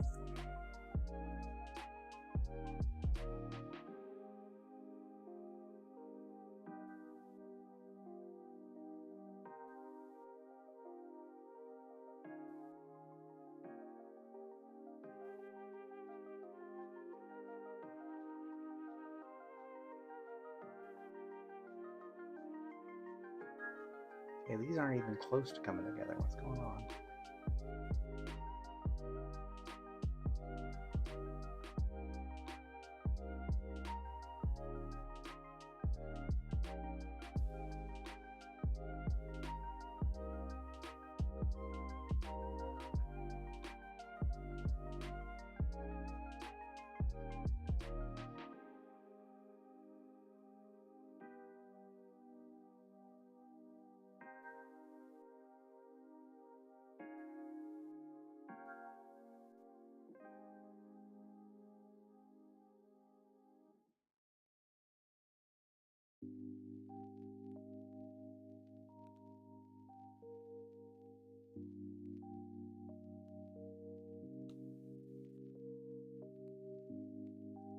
All right, well, it's either perfect on one side or perfect on the other side, but not together.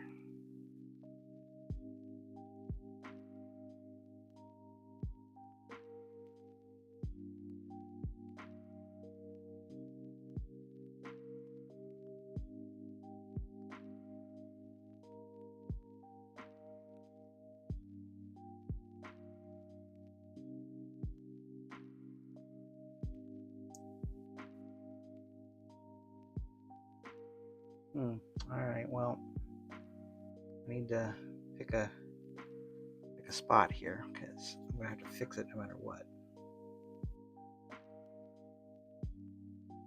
Some serious surgery on this.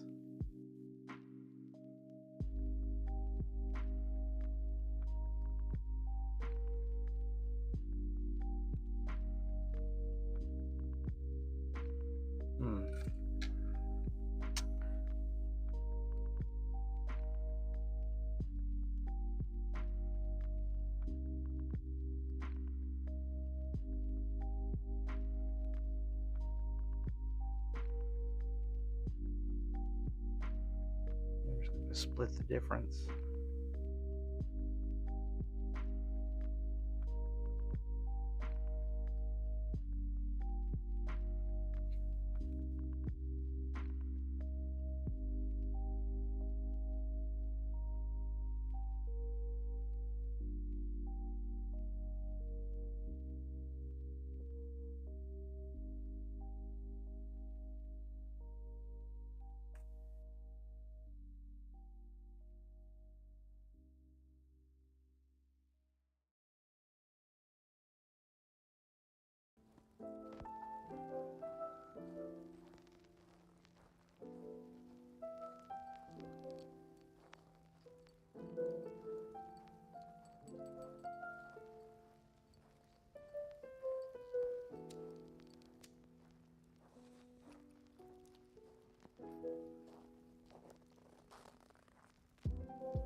Well,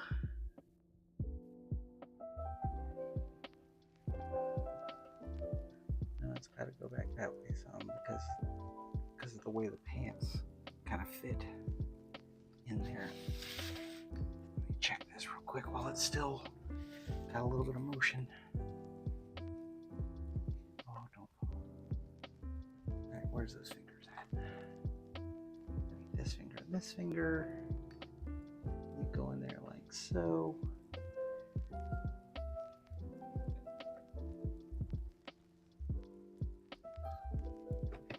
Boot.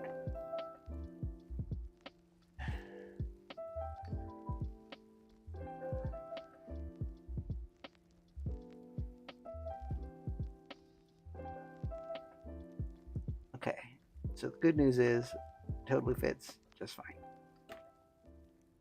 Oh, get off there. Oh, you don't fall.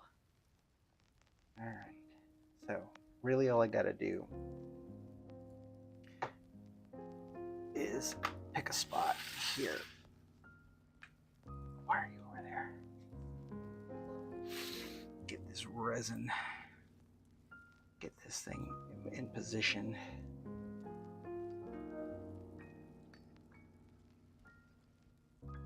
Well enough.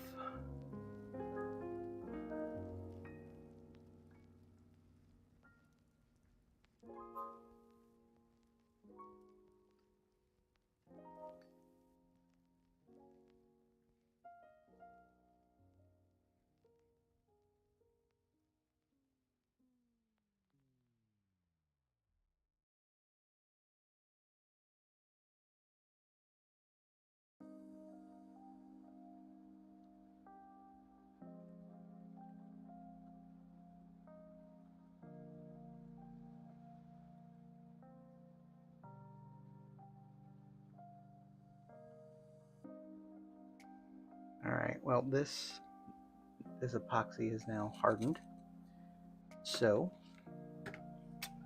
it is no good to us,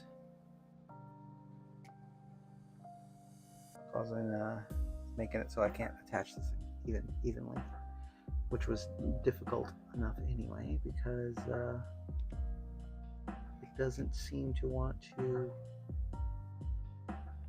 fit precisely. So yeah, now it's just impossible because it's all gunked up with shit. So I gotta go sand all this down. I gotta go sand all this off. Grr. All right, but we're onto something.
Well, when that epoxy hardens, man, it's no joke.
Yeah, this cape business. Wondering if I shouldn't have just aligned the front and fixed the seam in the back.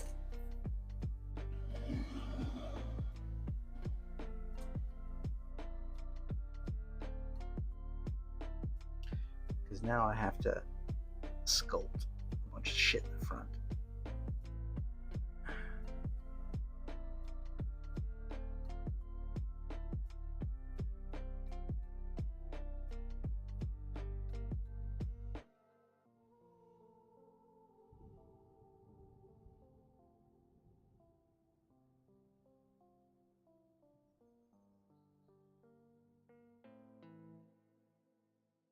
Yeah, I think that's going to be the play right there. I'm going to make one side look really super nice, and then the other side I'll just have to sculpt.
This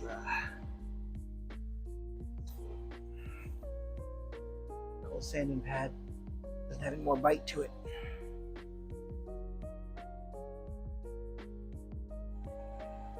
Do.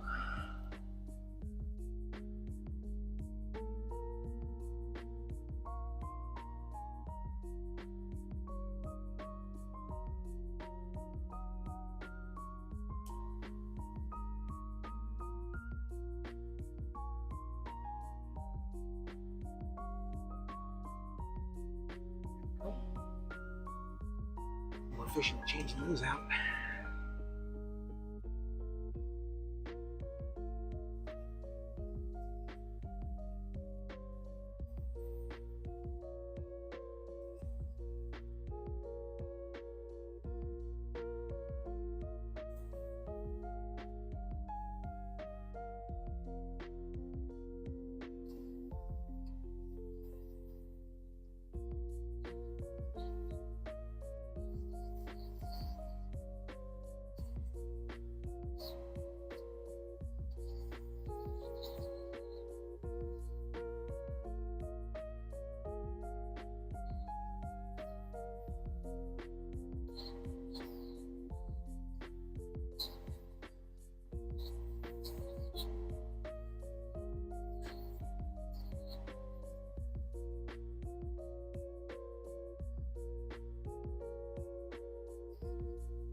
let's try assembly number 2. Now that we know what we're getting into.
Okay, if I shift it too far, shift it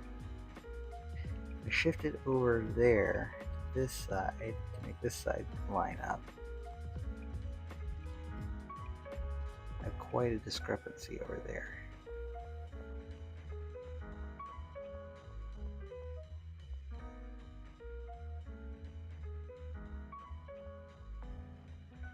However, I could just grind those corners down.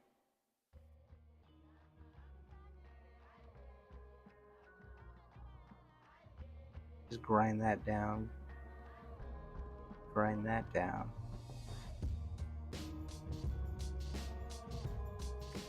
I'll do some detail.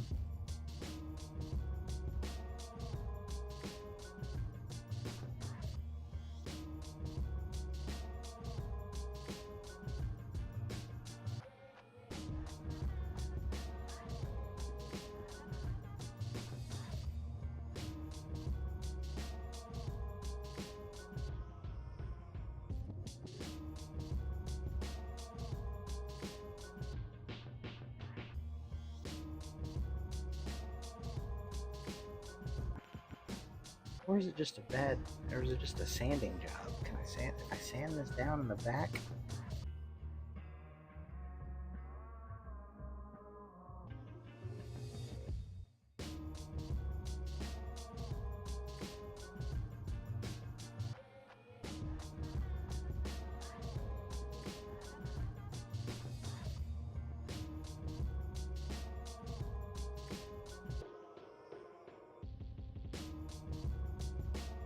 It's just way off.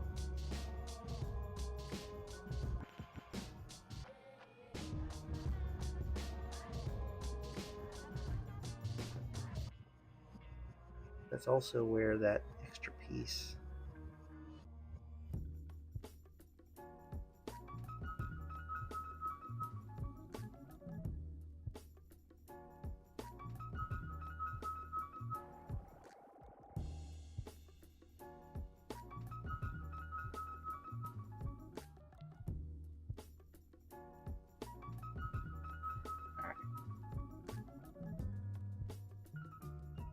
if I sand that way down, that will help these pieces fit together better.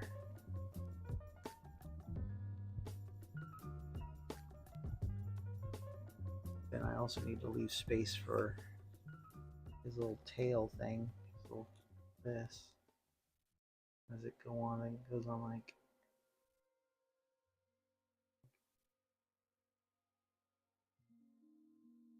that. Yeah, it goes on like that.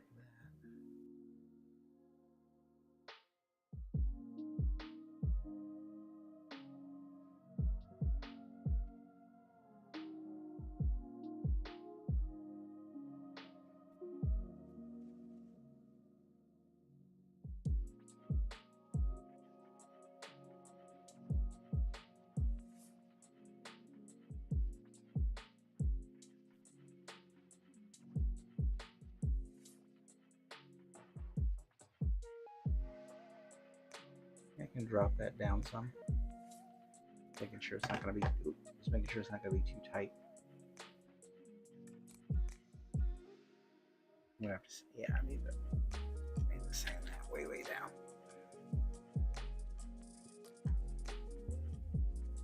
Suppose you should come with me.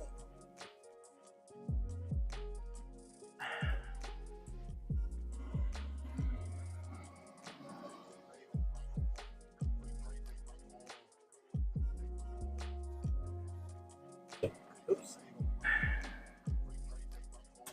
Yep, sometimes these things just happen.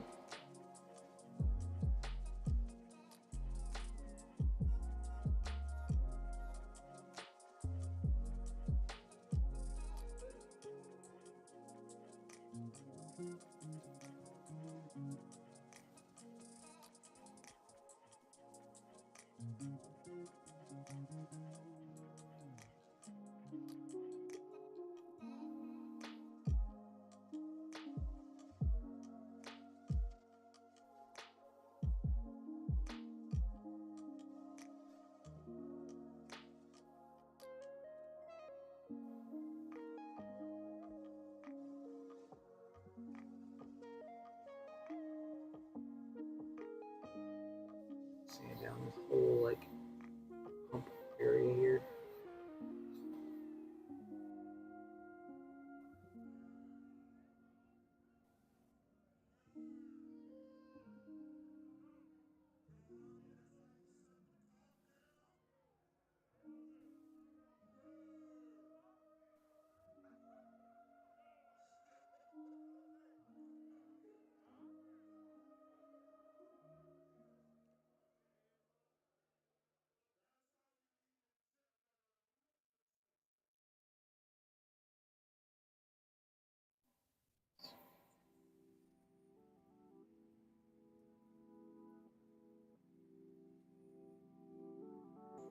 Weird deja vu feeling just now.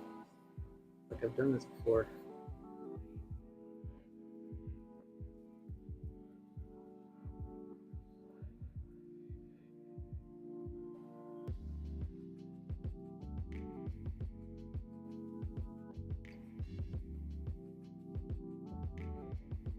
Alright. Flatter now.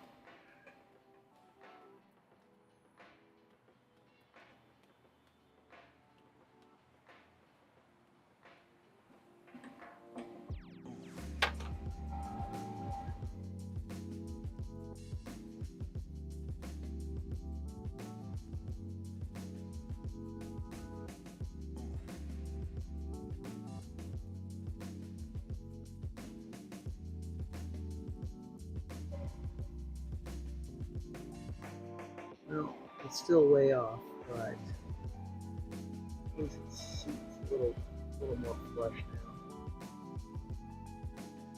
I really want the front lineup more.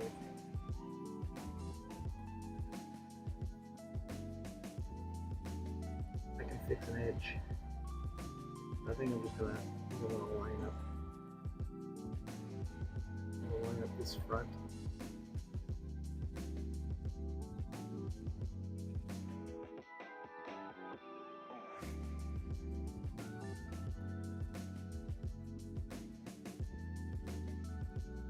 Where else is it hidden?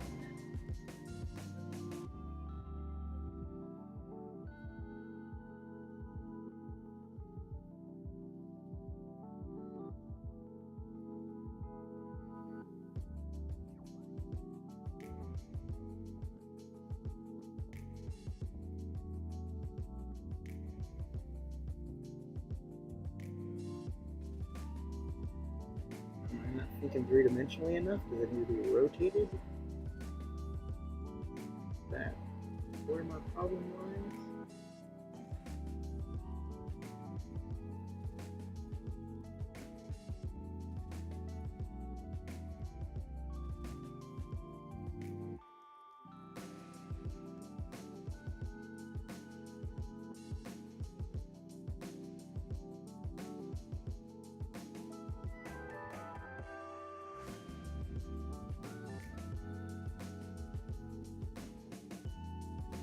Yeah, I think that's gonna have to be the solid right there.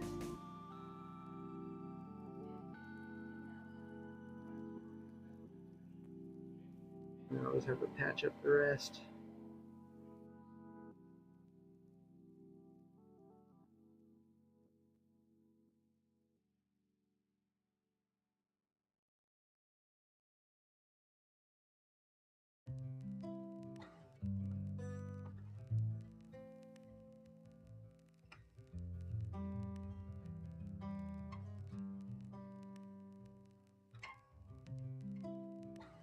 Yeah, I'm gonna line up the front as best I can.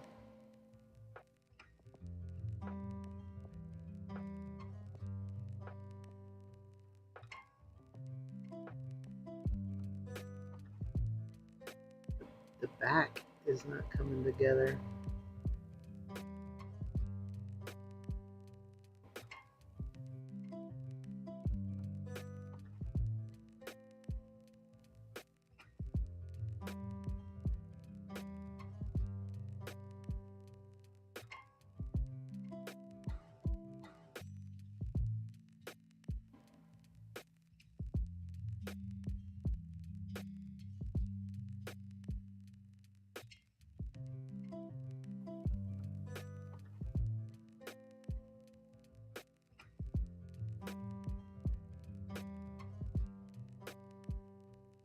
Yep, that's gonna be it right there. I'll just have to sculpt that side. I gotta line up this front corner and this back part where that extra strap belt part is.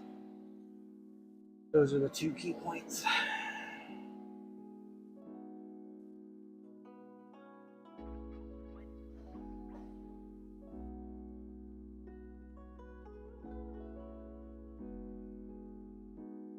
Did he lose a coat loop? No, he's still got his coat loops.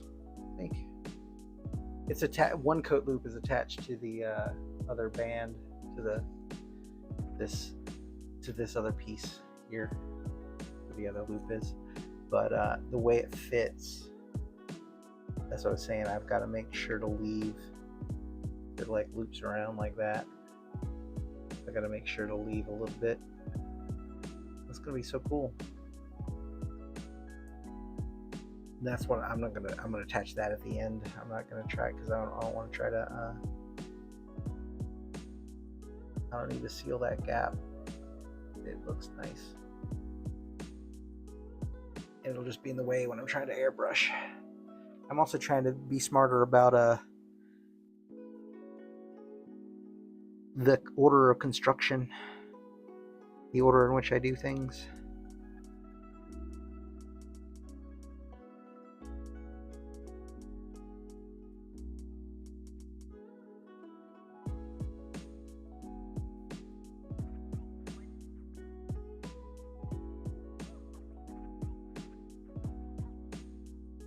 I've gotten burned by that a couple times on the Ninja Turtles.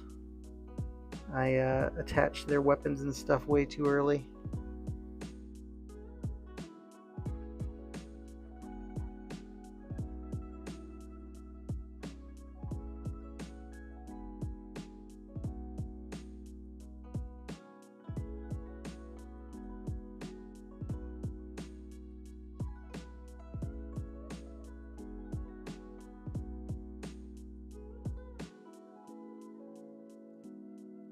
And then that side, I guess I'm just gonna have to really repair.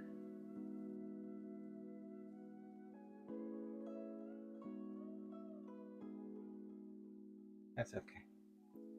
I can sculpt that in. I want this side, and this side's gonna be the most visible. So we're gonna do it like that. Sculpt that in.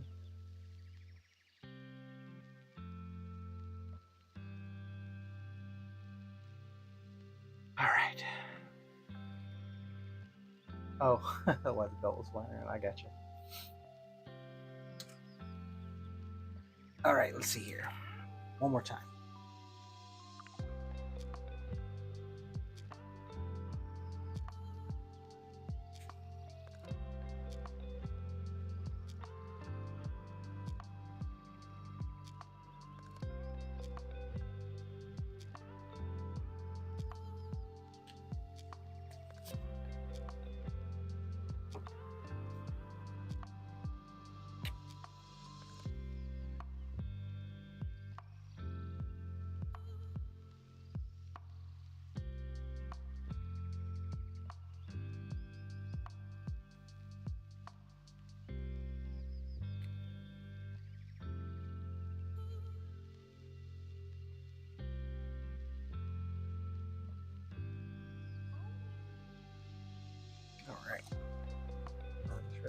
camera's all out of whack.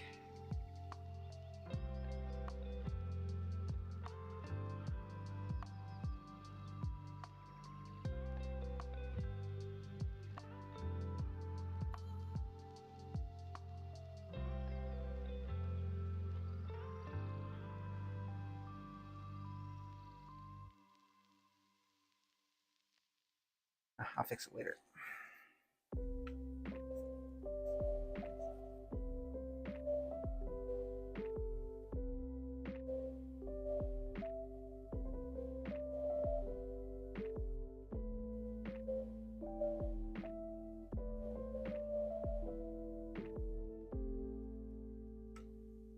All right, so I am gonna put a little bit of super glue on the spots where I know I'm gonna want to stick stuff together pretty tightly.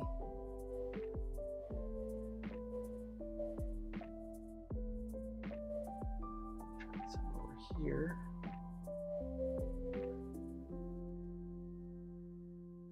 I remember the spots where it was rubbing the most. All right, now we're gonna take some of this epoxy and fill in everywhere else. There's also a big gap right there, so I'm gonna let the epoxy do the work of where the resin might be.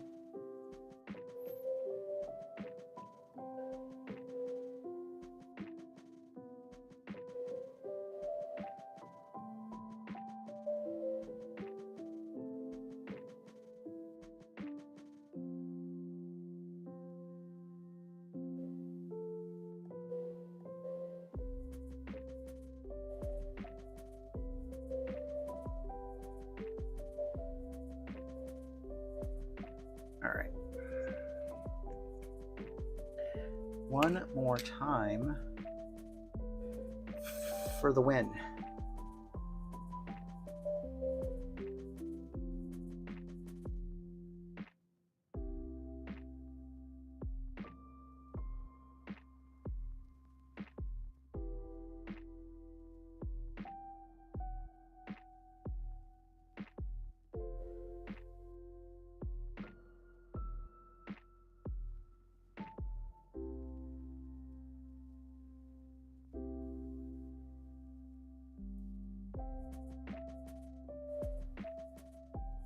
Not get greedy here.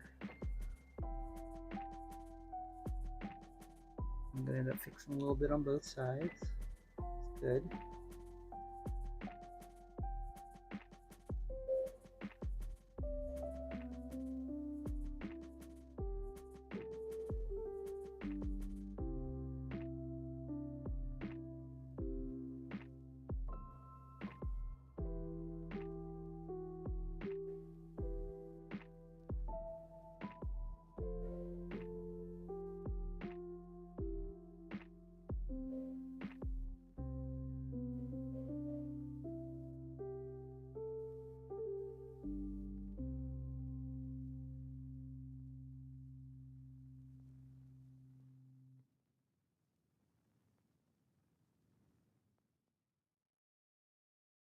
All right.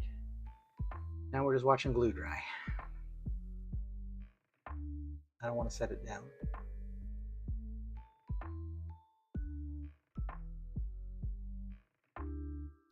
It's not until it stops wiggling.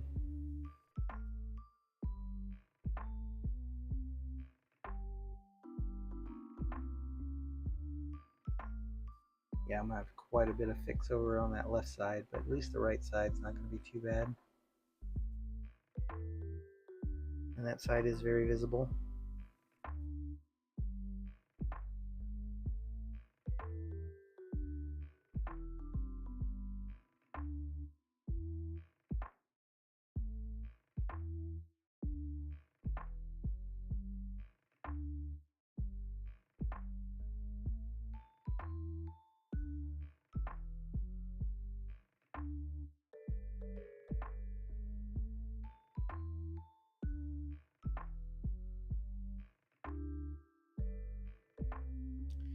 Alright, seems like it's on there pretty good.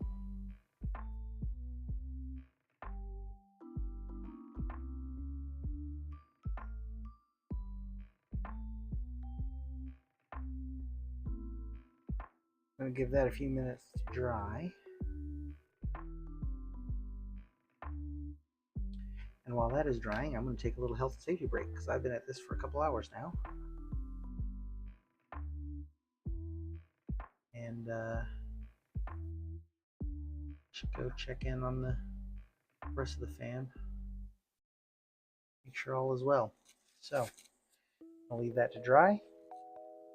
I'll be back in about 3 to 5 minutes.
All right, I'm back. I'm gonna have to let that epoxy sit for a couple more minutes. What else can I do here? I guess I can start adding a little jewelry resin to the clear piece, part of the base. What is that? The Gambit Energy. Pink. What's gonna be pink? Flames, fire. I don't know exactly. Tell you what, we're gonna get this out of the way while it dries. What got me into painting? I've always been kind of an artist. You know, I was in high school. It was kind of something I loved to do, and sculpting and clay and that kind of thing. This hobby has like become this perfect amalgam of like all the things I find interesting throughout my whole life. From like 3D modeling, which is actually what I went to school for. From 3D modeling to the chemistry of the printing, the process of the printing, and then just the working with my hands, the finishing work on the statues and the painting and stuff. It's just like the perfect thing for me, the perfect hobby for me. So I don't know, think about it as just like one part of, quote unquote, just painting. It's just the whole production of it I enjoy. And then once I think really honestly it was when resin printers became a reasonable purchase. They weren't thousands of dollars when they first came out. They were like $1,200, $1,500 or something ridiculous. And so yeah, like once it became like viable and feasible, and I had the room and the space and the time and all the things aligned in my life to allow me to get to do this, I don't know, now it's just become all I want to do.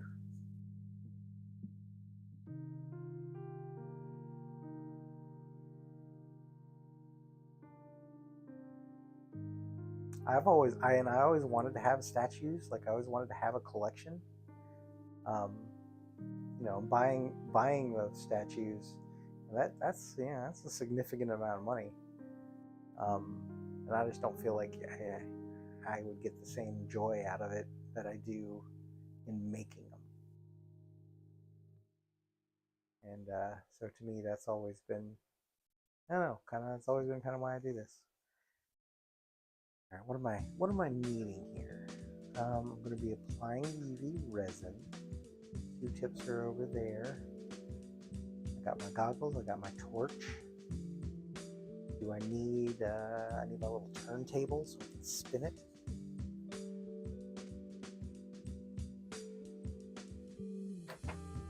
Probably need to. Oh no, I'm gonna stop messing with the camera. It's fine for now.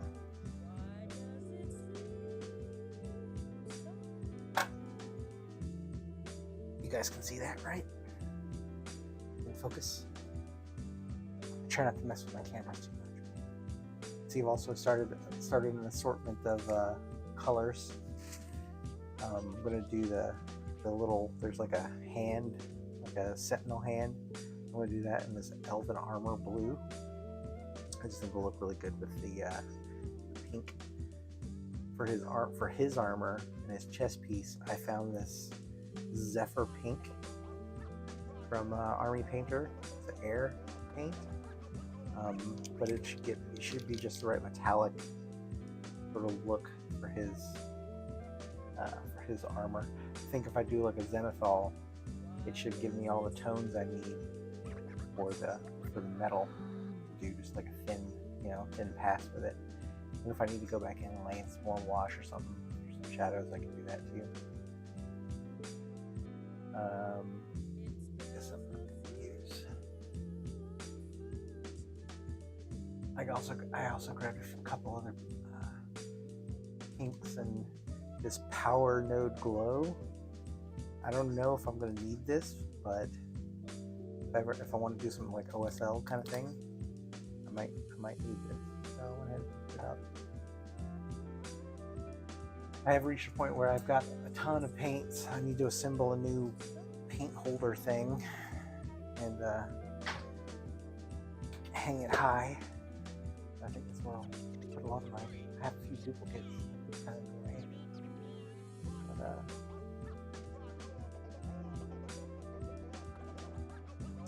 or I could be a little more creative. Put that other rack light. All right, I'll think about this later. Anyway, I need to put another rack together. First, what I'm going to do now is put on my UV goggles, and I'm going to use this jewelry resin, this craft resin. It's a little thicker than like the resin that you use in your vat to do like your regular print resin. This stuff is a little thicker, so it doesn't like flow everywhere. And then, of course, the UV torch. So, probably work this from the top down, and I should have a little swab in case it gets out of control. The good thing about these silicone tips is you can use the silicone tips for stuff like this too. You need to like manipulate, resin. Yeah, so it's like right there. There's a big gap where these two pieces come together. You probably can't even see it, but there's a huge gap right there. All the way around, actually. So that's what we're gonna do here.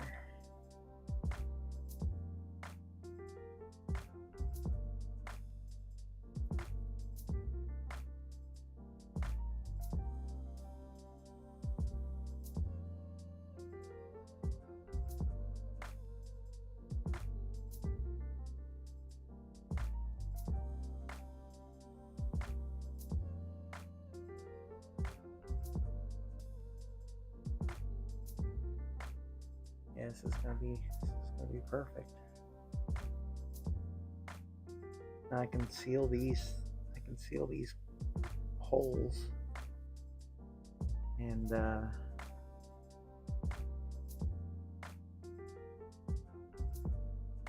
just let it kind of flow, because it's kind of bubbly anyway, right? Like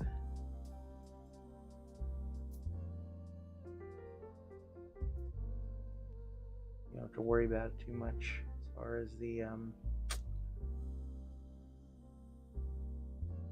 blending in naturally or having to sand it, because there's a huge crease right there though. Like I have to hold it kind of weird because I don't want it to run down in the crack. I want it to run like across the top of it.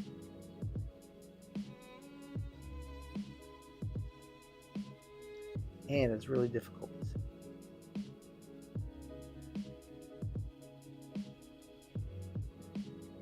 Probably getting greedy.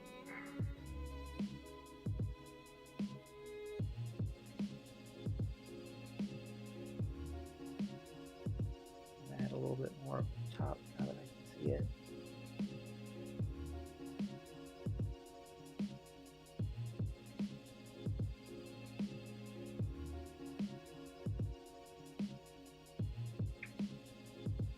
Once this is all given an ink, then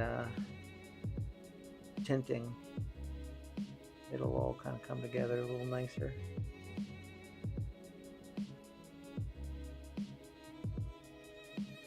I'd rather kind of blob it on right now and then just sand it down if I need to.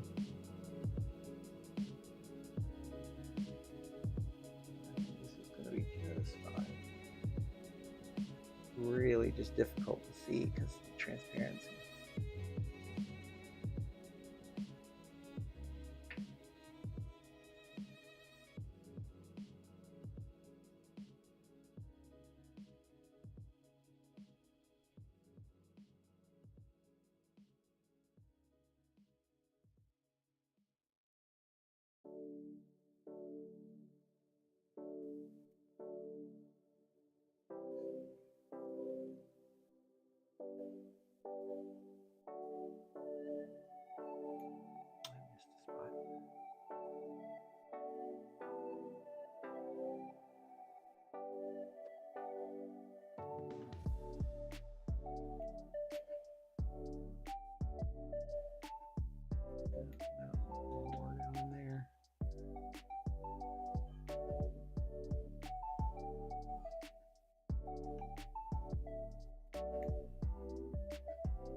I missed a support mark right there.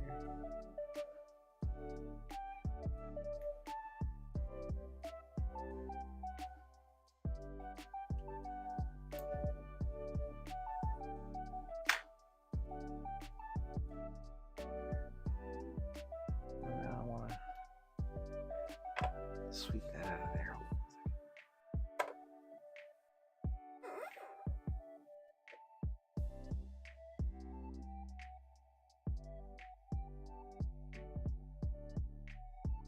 Does seem to be helping though.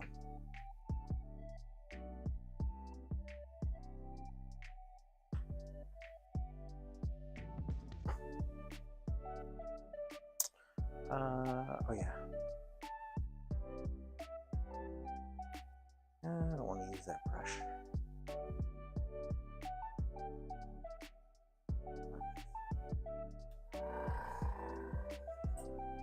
See if I can blow that piece of stuff out of there.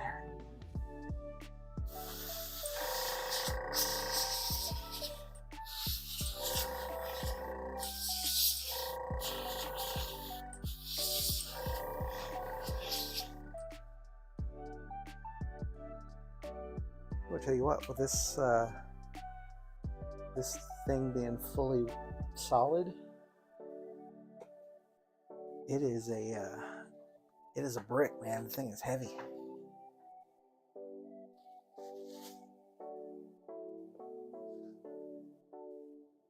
That thing is beefy.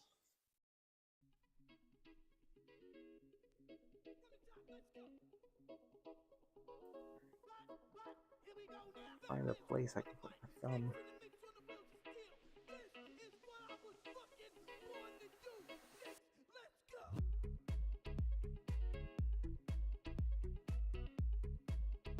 These are not attached, but this thing has some uneven pieces, so I don't want to hold it without the base.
Oh, I see another support.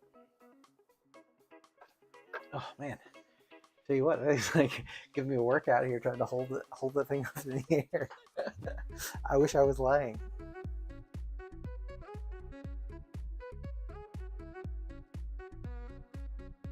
That thing is a chunk. All right, where was that? Oh, there's two. Oh, or did I just almost break?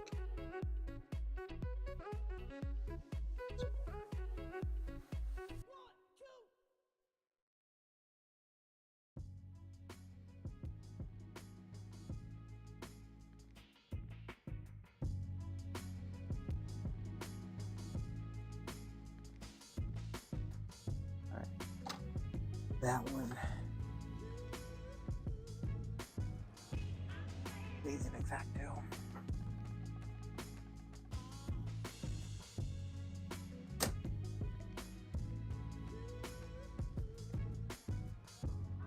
Think about this thing was a crazy piece to support.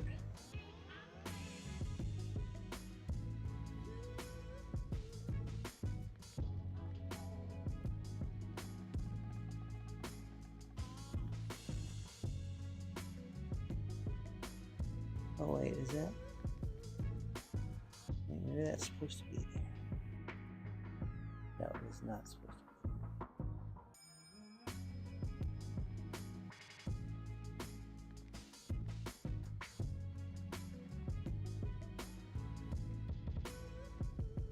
Where is it? You know what? It is supposed to be there. Alright, never mind. I'm gonna cut that off.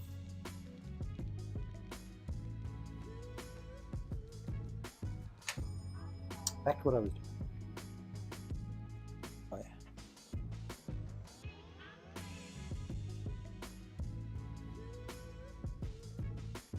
I'm gonna have to not rely on being able to put pressure on this thing.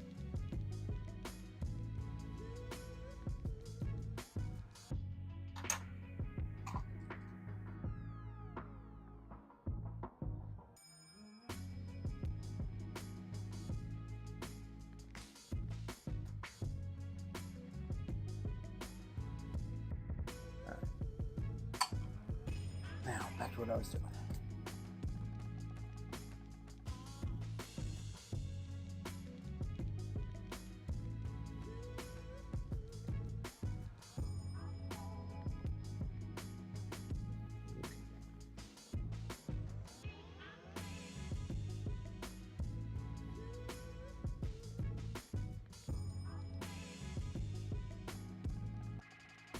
I missed it.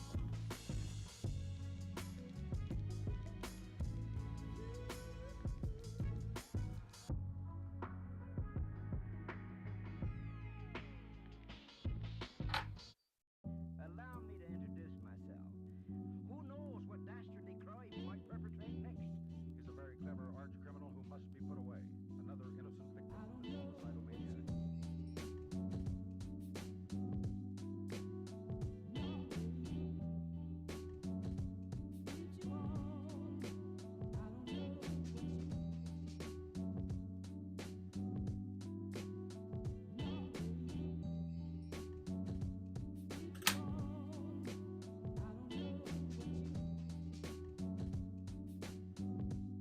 That one I just don't think I can get into.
top seam has been pretty well welded, I think. Those gaps filled in. Gotta get these big ones here.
goes.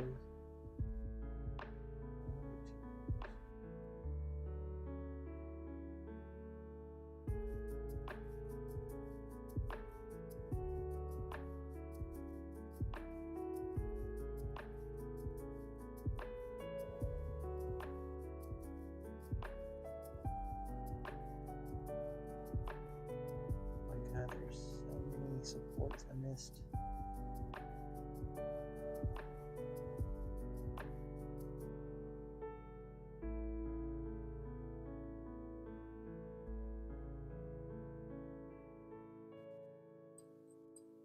Can't see them.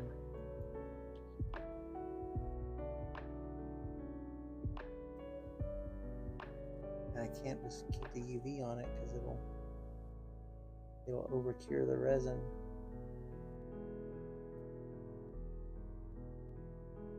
I have to play this fun little game of spotting them,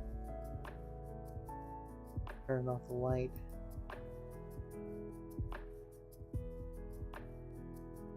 And when I say fun, it's not. Oh. I lost that one. Right here and there.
Tell you what, man, this is difficult to work with.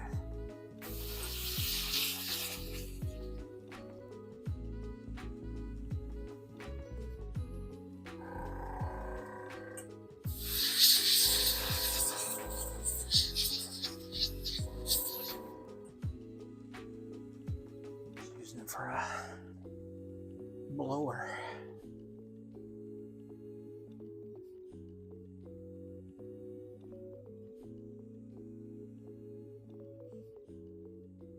Ugh, that still looks terrible. I know as soon as I spray ink on it, you're going to see it.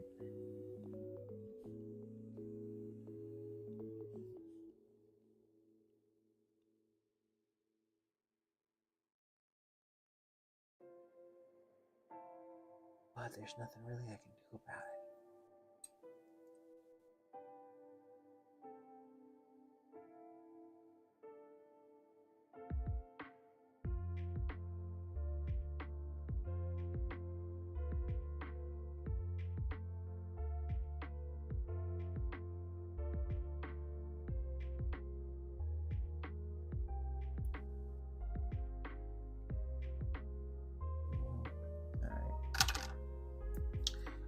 So let me go back to this crack over here. It's right behind his foot.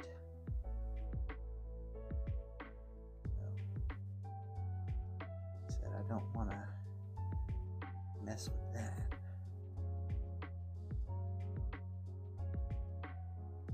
Can't see it, not going to fill it.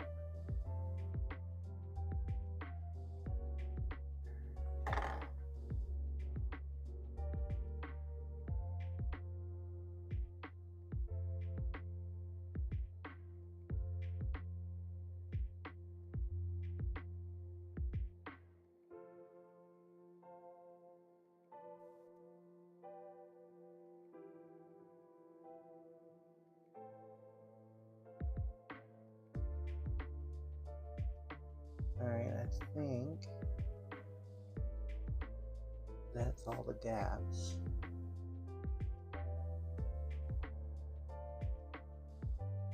That I wanted to fill with the clear.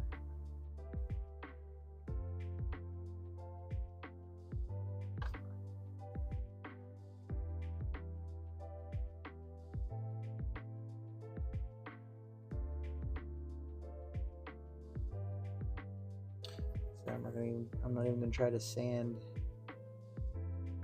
that down because it'll just introduce flat spots.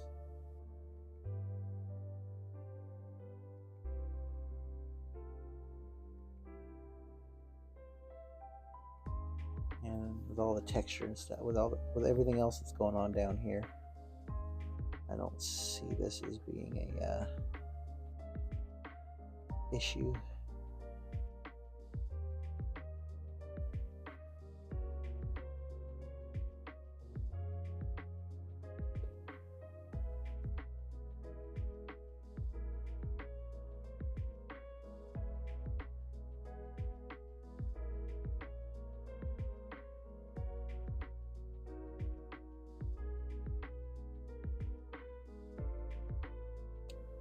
I'm thinking I might want to take a little bit of transparent resin and touch up a couple spots where I did sand right there, but I also wonder what happens if I just spray ink on it. Is it just going to be a hazy spot?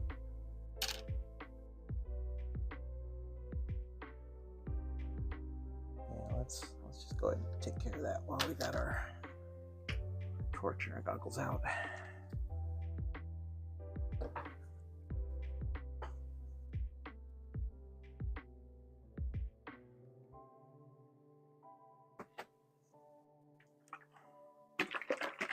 I guess you only need to shake it. There's no pigment in it.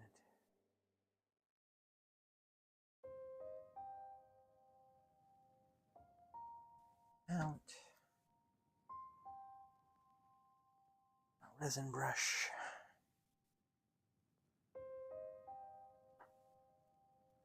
So this is just a little bit of clear resin. This one spot right here where I sanded, and give it a brush up so that it doesn't look like misty or dirty, since it is right here on the top.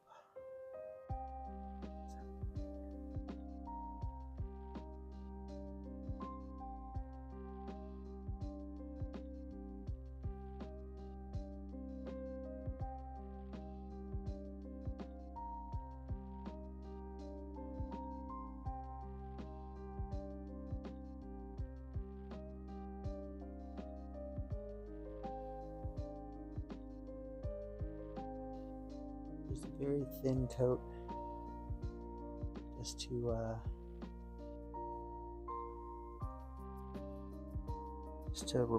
repair any haziness. And I want these parts to be pretty clear.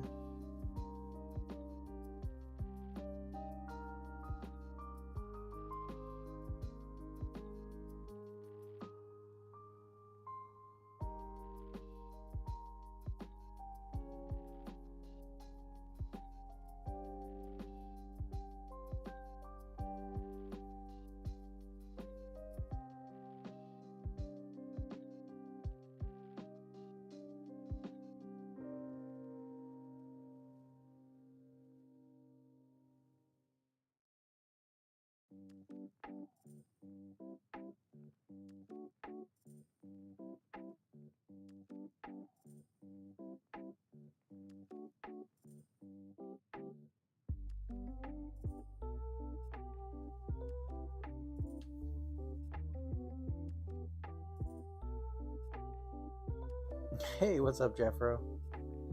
I'm good, man.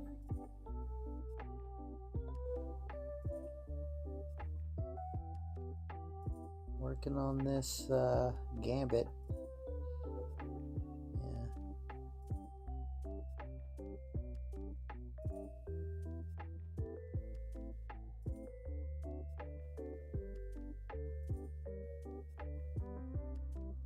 bring back some of the clarity to these energy transparent bits. Alright, I'm getting greedy.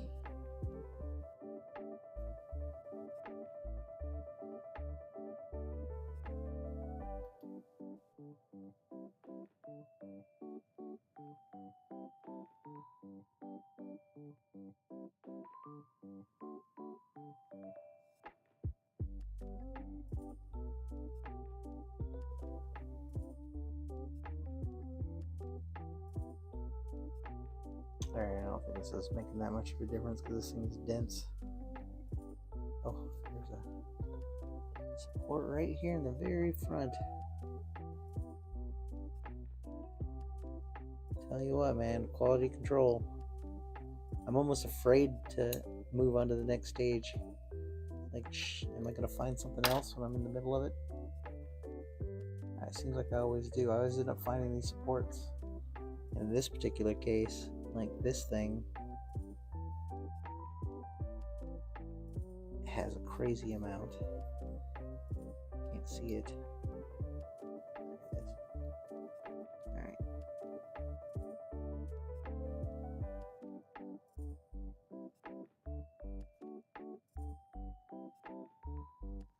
That's really on there.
Sorry for the impromptu delay there. I had a little family come in and want to say hi and visit me.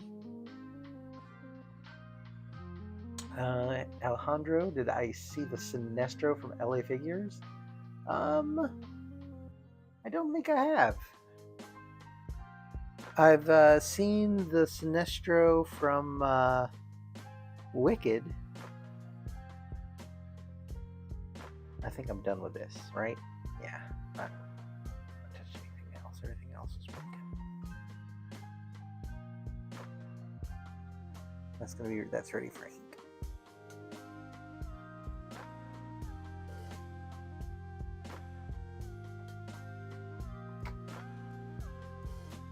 It feels like something broke off. I guess not. It's just a weird shape.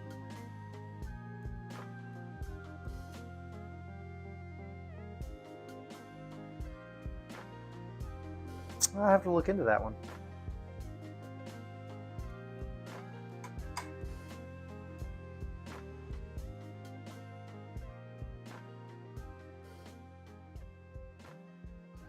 All right, I think that is ready for. Oh wait, that was lazy. I think this is ready for the inking process to begin.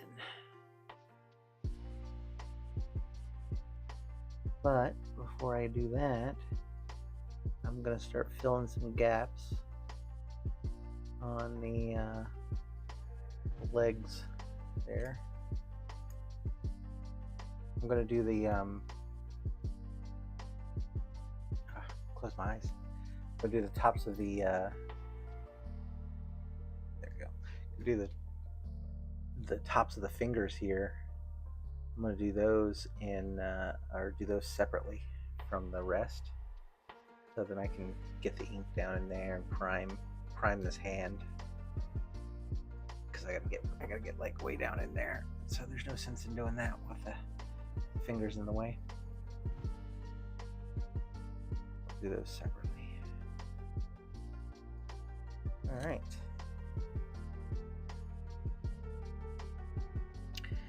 Let's put this stuff away.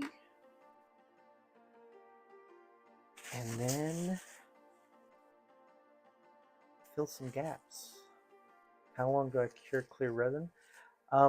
Usually like 2 minutes, 2 to 3 minutes. Any more than that, I think it starts to turn yellow. At least that's for this Anycubic, the Anycubic clear. That's what I use.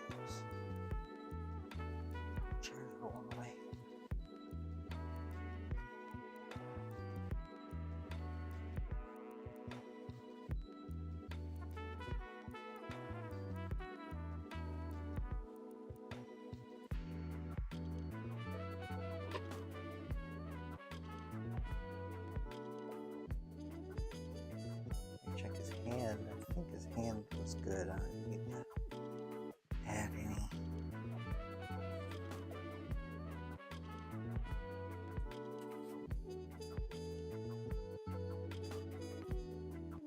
It's still nice and clear.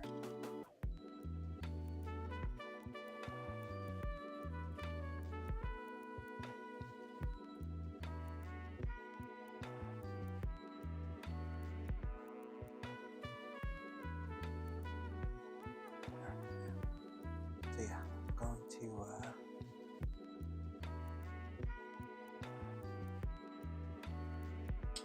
to get some either what's that called? The plastic wood on there, or the milli put. Probably, let's see how thick is that. Actually, you know what? I'm going to try to do most of that with just resin.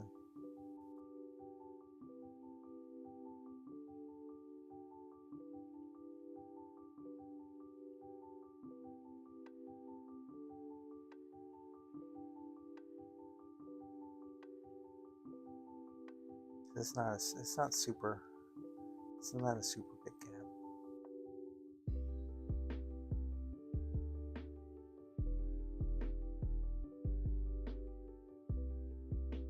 It just sucks. I'm gonna have to sand that.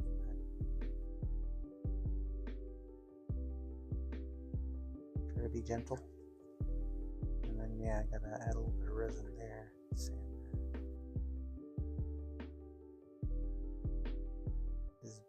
This is all gonna be covered back there, I think.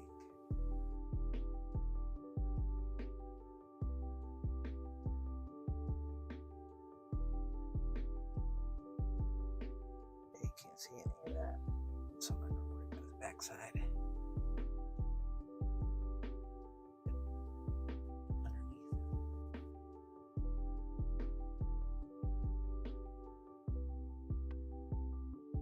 Alright, yeah, I'm just going to do resin in the front here.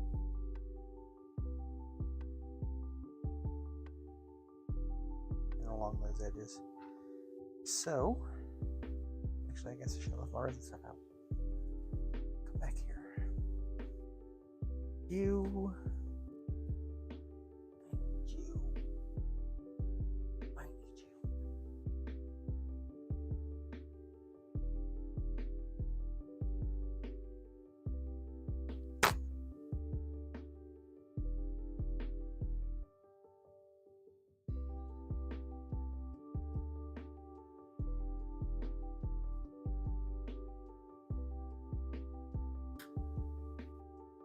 Actually, a better way to do this would be with a toothpick. 28 inches. Dang, son. That's a big boy. I can't wait to take a look at that.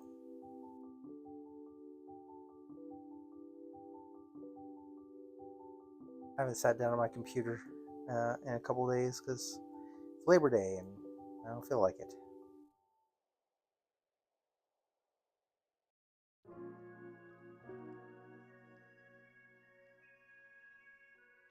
Yeah, I'm gonna go grab a.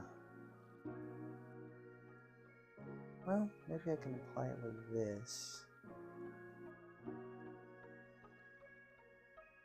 It's a little silicone tip. That might work. I need a little throwaway cup.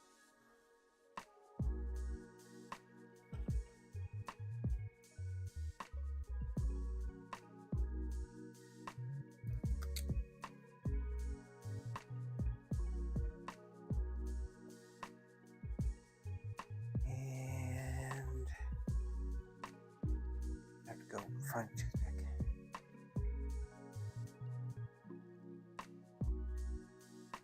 See on YouTube where is 150 acceleration giving away 10 3D models? No, I did not. Models of what?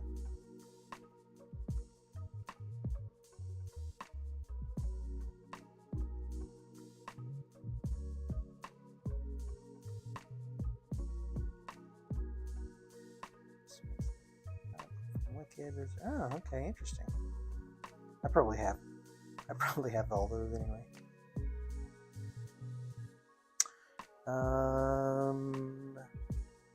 I need that going to be small enough.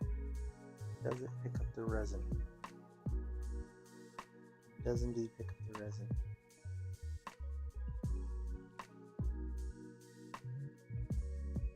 It does appear that it will deposit the resin, so let's give that a shot. I need my goggles.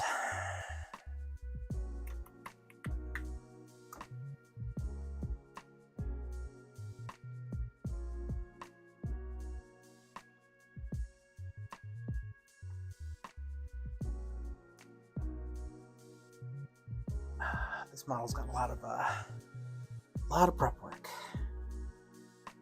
I haven't sealed gaps in a minute. Start down here. A little less noticeable.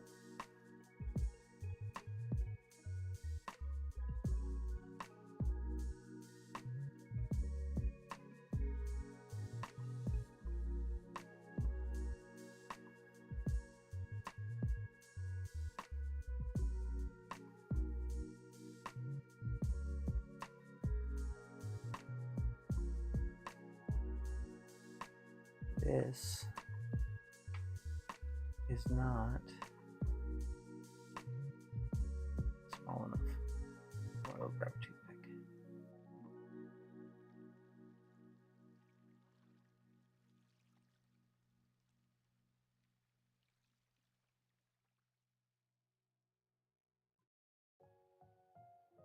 Oh, that's cool. All right, I'll be right back.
All right, I'm back. Armed with the toothpick.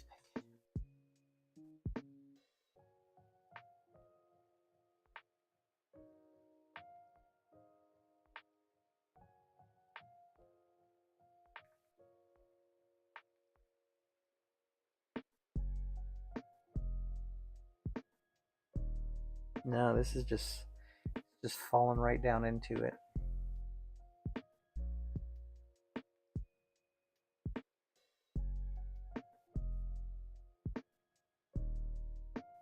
Wipe this all off here.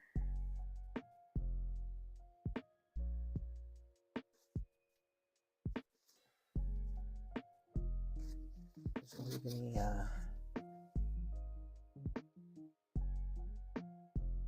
go, and we're going to use. Let me just get this out of the way here.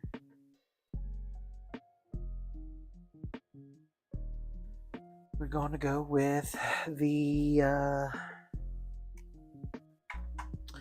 plastic wood and a little bit of water.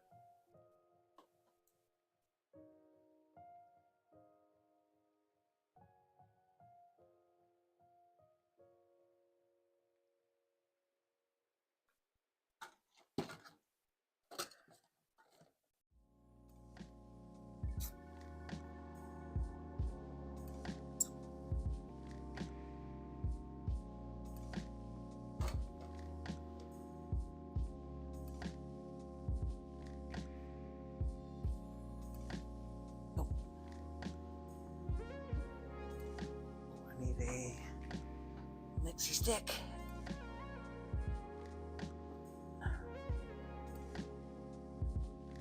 There we go, plastic wood.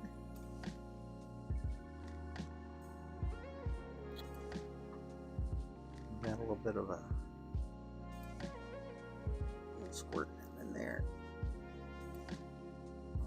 Not too much. Try to be more studious with my supplies. Paints and such.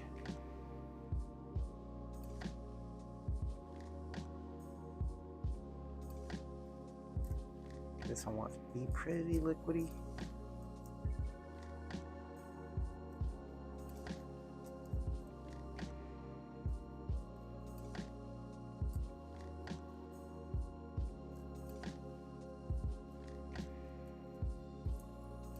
But drippy enough that it'll still flow.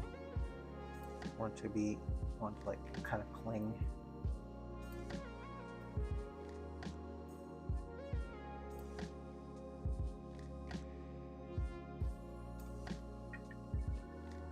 Back doesn't matter. I'm gonna mist it back here.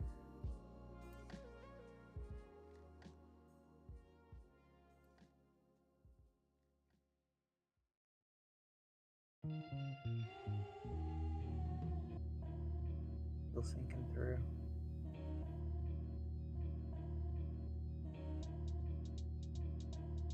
All right, sinking in a little bit. Add a little, let's thicken it up a little bit.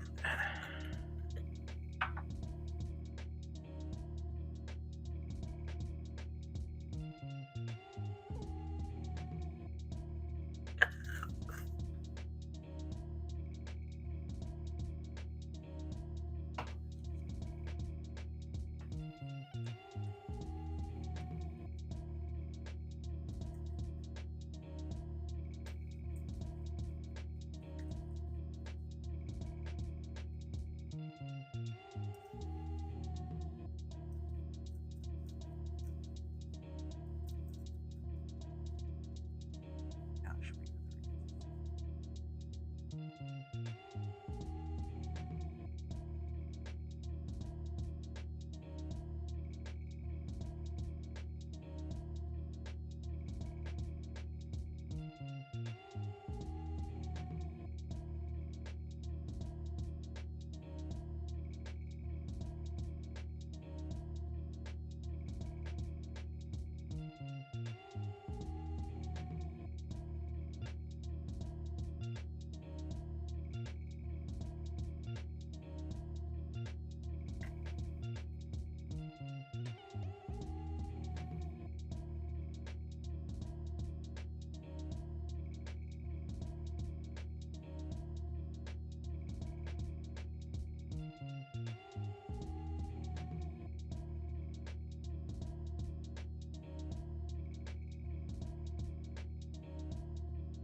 This stuff is great because it dries super fast.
Come on.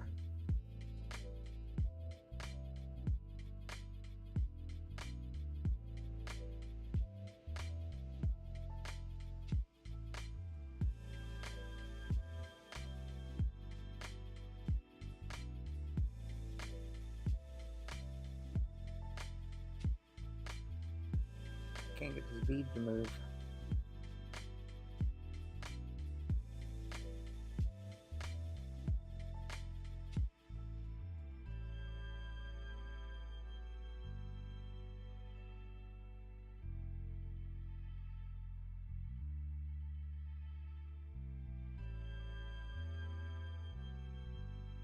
Oh no.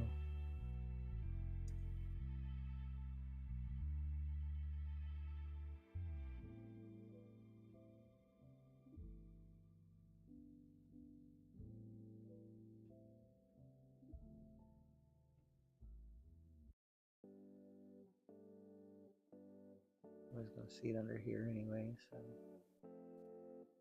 not a big deal, but gotta watch out for falling chunks.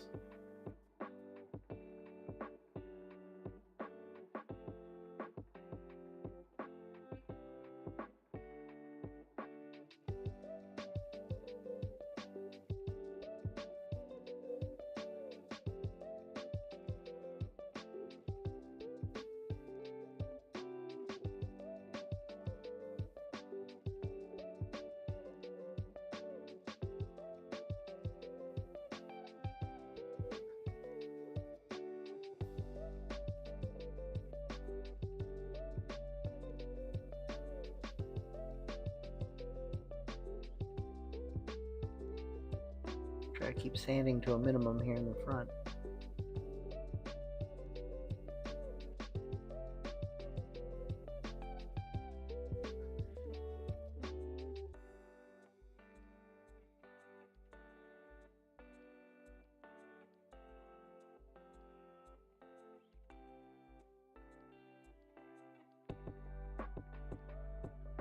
Too much.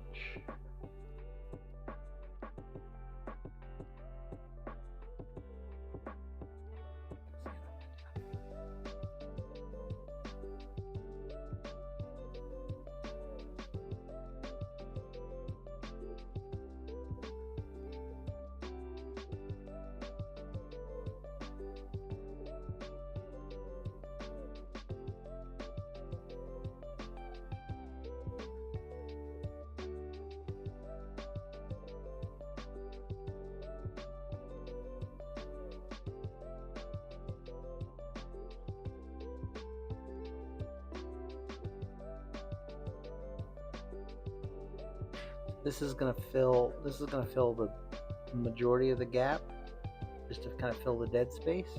I'm gonna sand it down, and then I'm gonna apply. Then I'm gonna go back in with a little bit of resin, and the resin will at least then have something to sit on, so it doesn't just fall into the gap.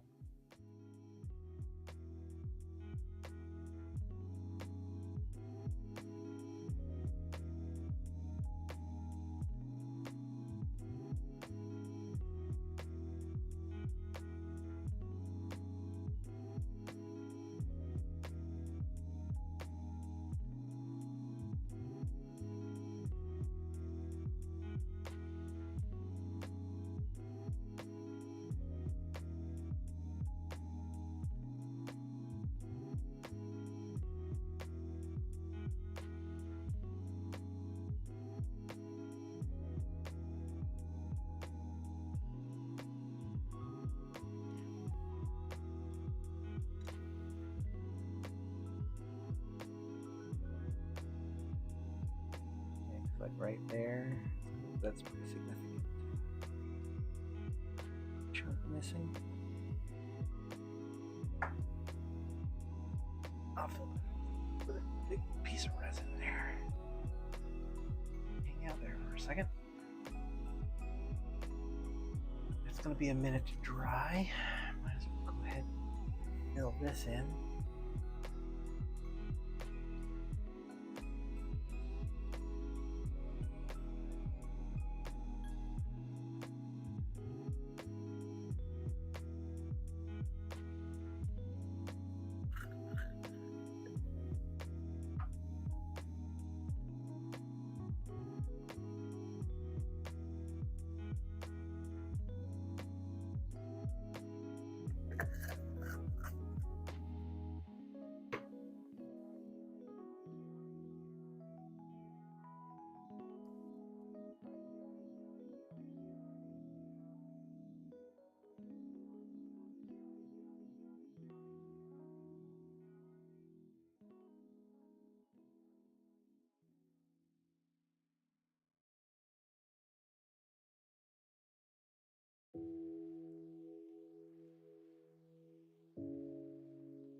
Oh wait, you're not gonna see any of that. It's behind the belt.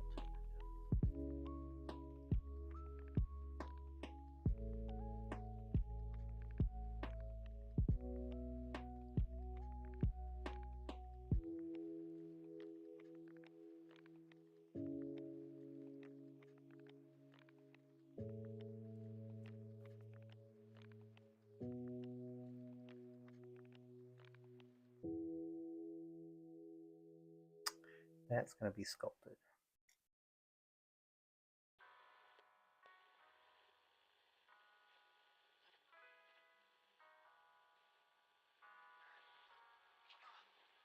Je veux que tu saches.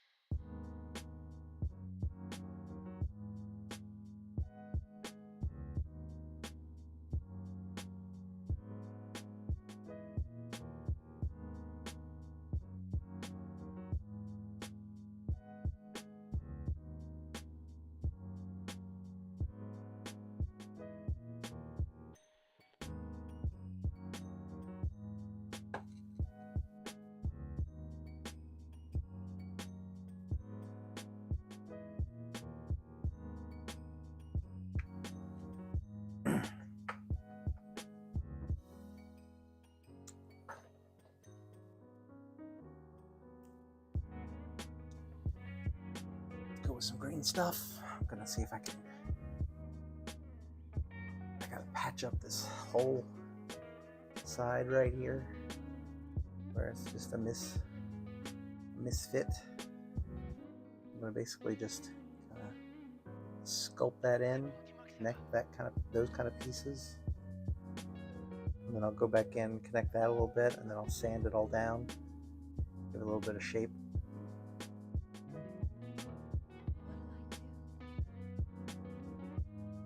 Good times. Oh, I need to get this spot in the coat. Straight up hole.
Do do do do do do.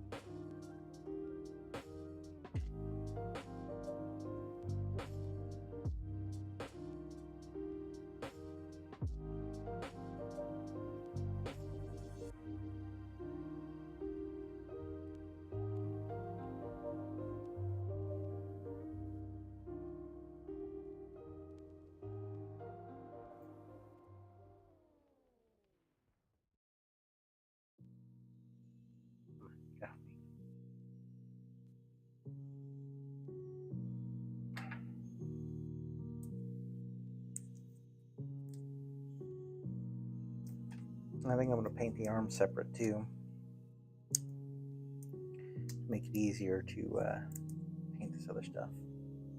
It's easier to paint, dry brush, all the everything. Let the arms attach. See, I'm learning my lessons.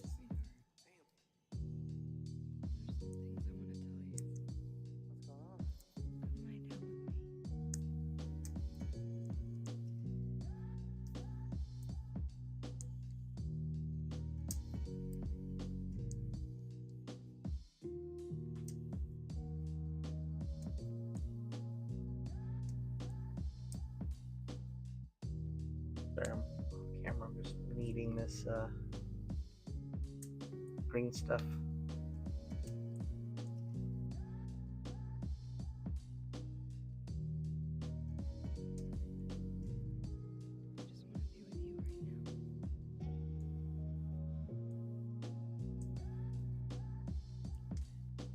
Doesn't play well with these gloves.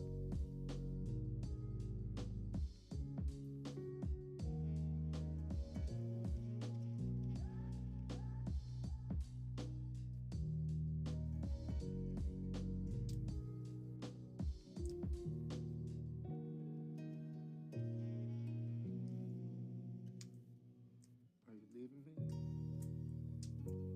Right there yet.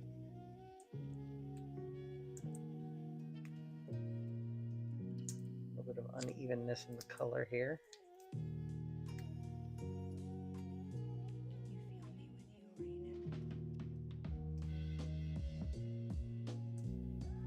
There we go.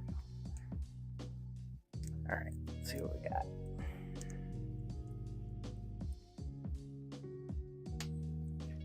The work time on this stuff is not great either. Kind of have to go fast. Sorry if the camera shakes. Connected to the table. I'm shaking the table.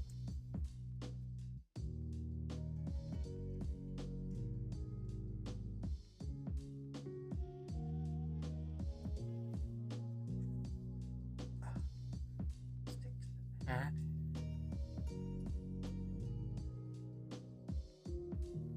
Oh, excuse me.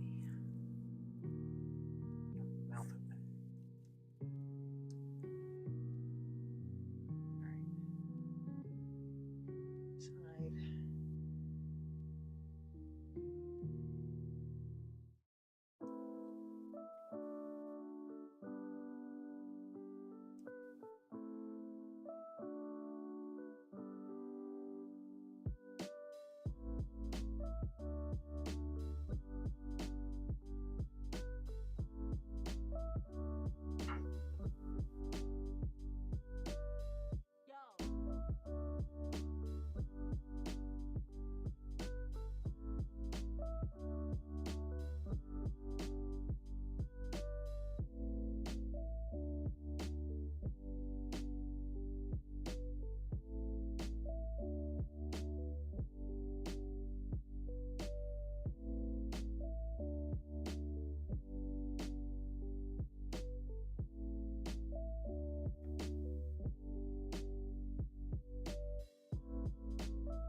Well, this is from the I remember gap is got a bit of an angle, so I'm kind of packing in a wedge here. Couldn't find the edges of what I was doing. Kind of like a wedge.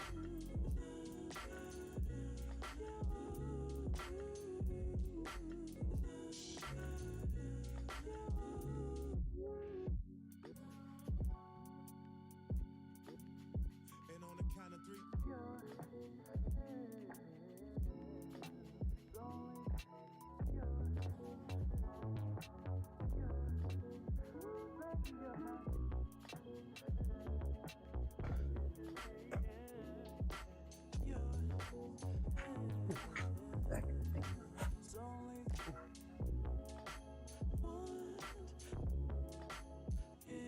Okay, get you out of the way here.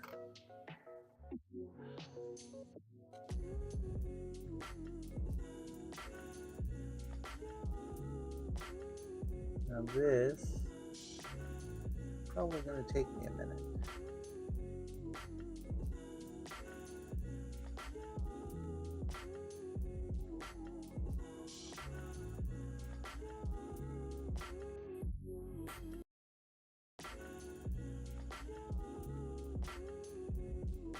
1111, make a wish.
Yeah, I am, Jeff Ruff. Yeah, I got a little bit of water off to the side here. Just keeps the green stuff from sticking to it so hard.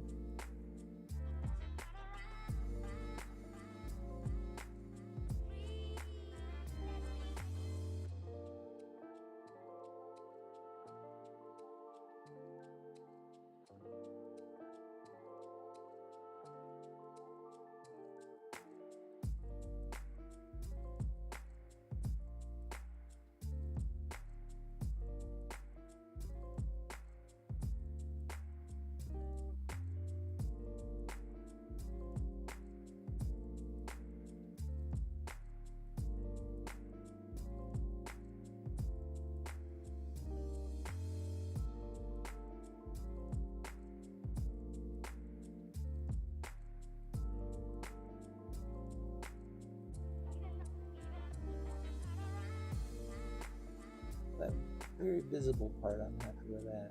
This here in the back, not too happy with it, but you're also not going to see much of it. So.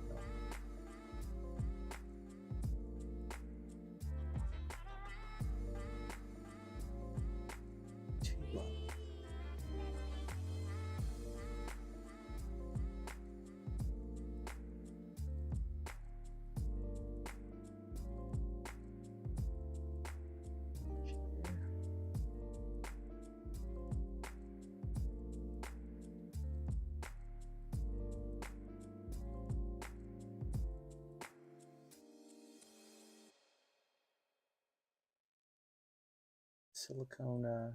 Silicone tool really smooths this putty out nicely.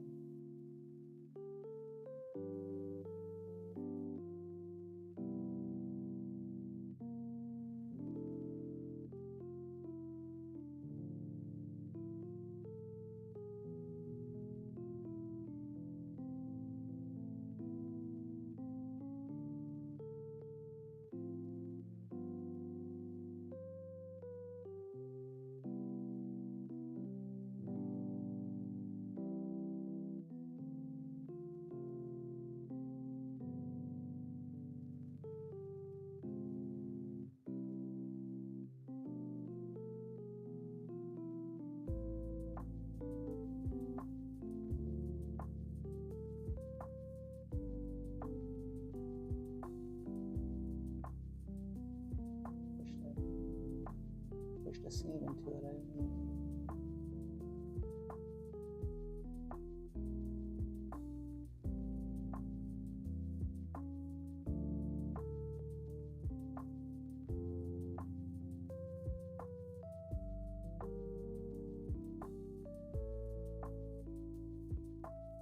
How tall is Green Lantern? 24? No, 22. 22 and some change.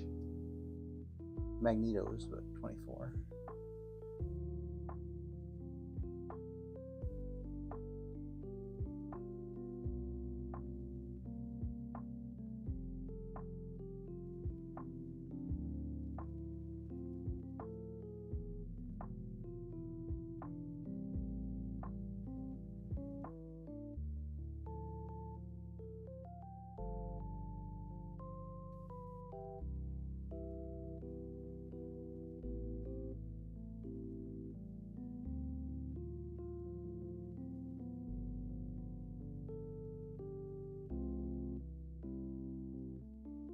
Got a bunch right there.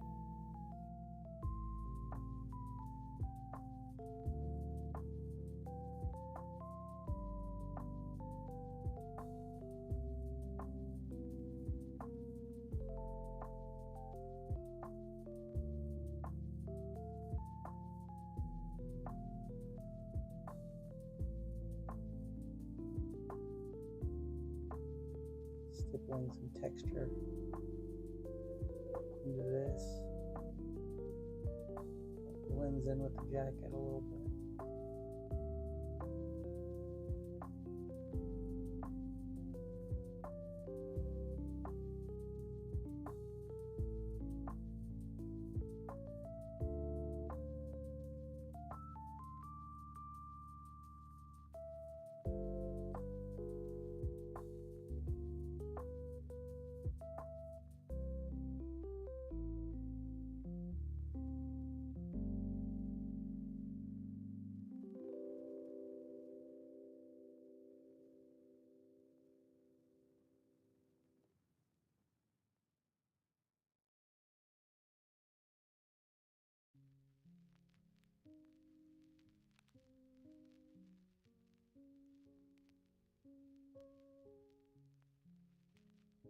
Oh, hey, thanks, man. I appreciate that. Wait, Jeff, are you talking about olive oil on your tools? Or when you're working with putty? I don't think I'd want olive oil involved. I feel like that'd never come out.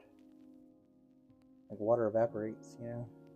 Like you just have some oily ass models then to deal with.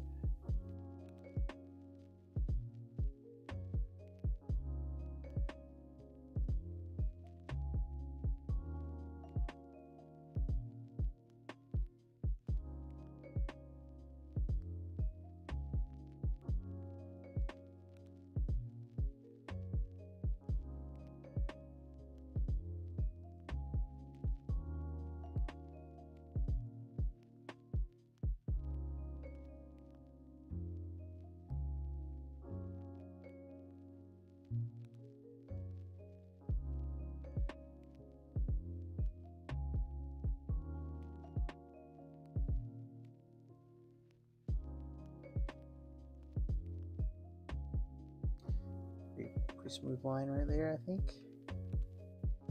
I gotta fix the shit out of the front of this thing.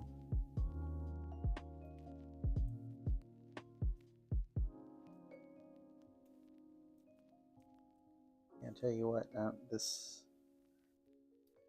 I don't know if the warping on this just really let me down. This thing is like way, way off. It's not a huge deal, but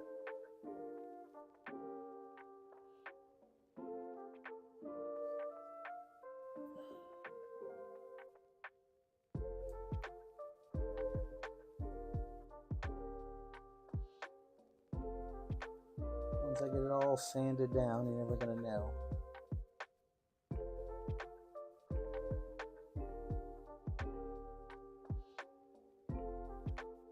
At least that's the idea.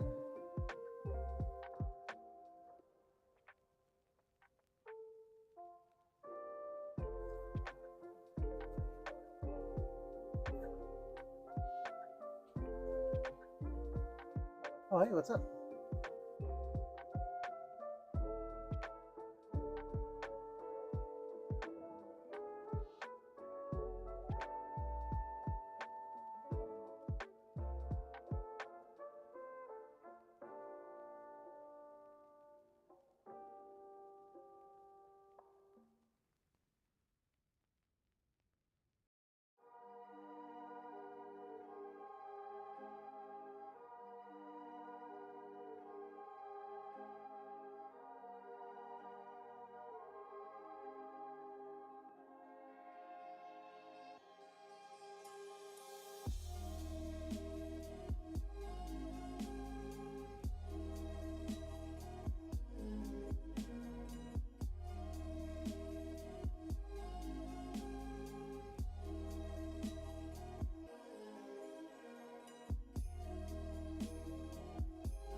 All right, this is gonna take a minute.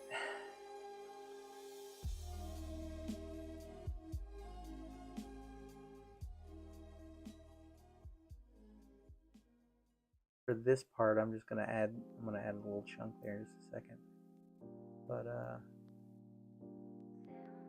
I'm just gonna try to just kind of round that off a little bit.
Well, it looks like it's gonna blend in there pretty good.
All right, it's a lot of work.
All right, I think that's going to do the trick. It looks pretty solid.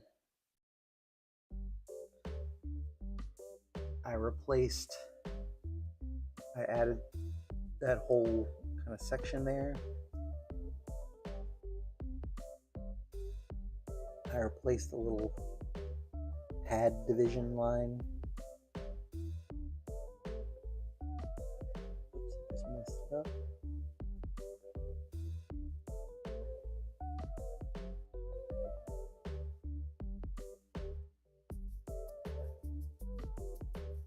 This needs to be a little more pronounced.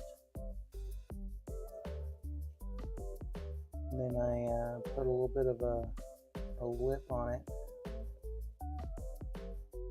Blend it in with the lip. The edges, blend in the edges.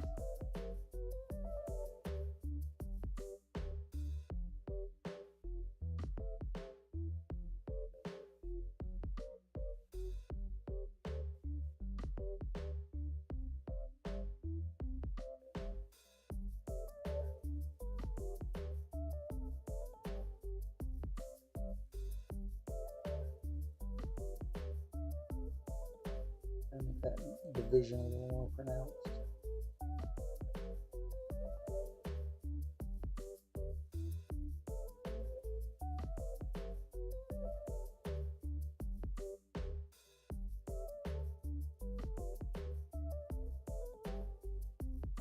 It's like it never even happened.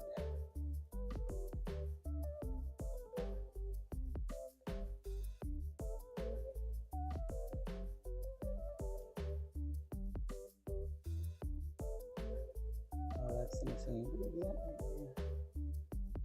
We're going from the side.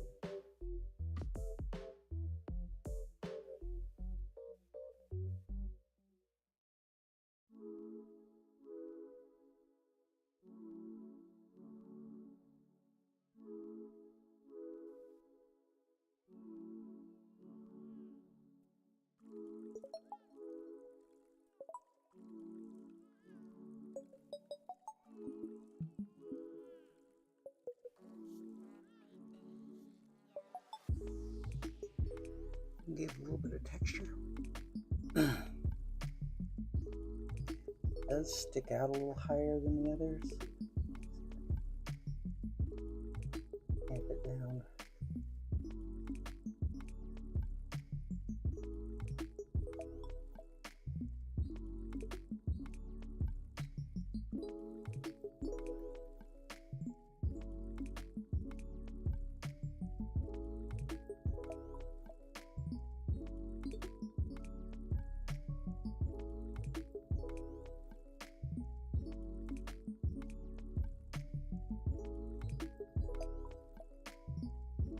There we go.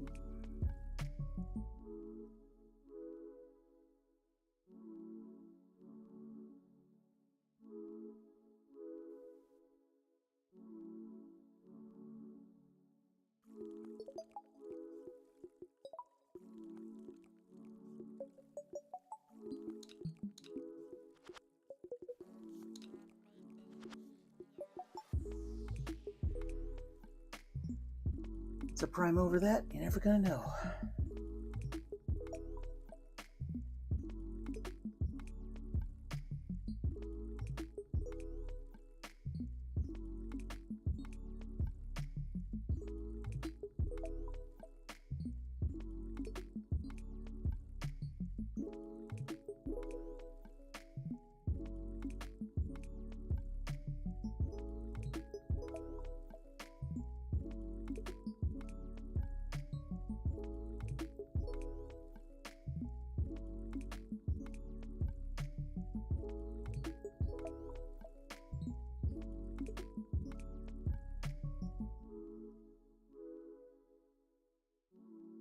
And now I'm just nitpicking it. That looks good. This side I will sand and fill in with resin. Actually, this other stuff is probably dry enough now. Start some resin fills.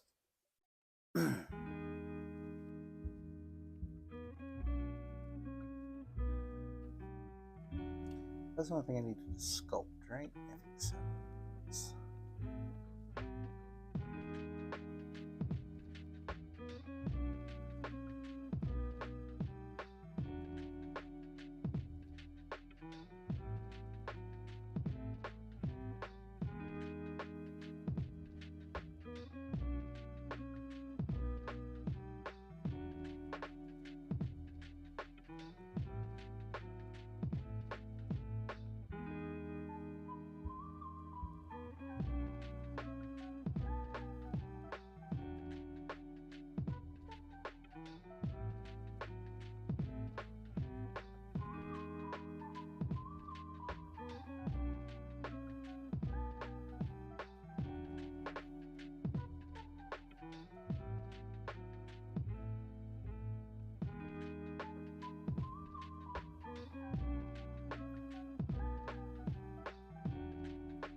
All right, seriously, nobody's gonna see that.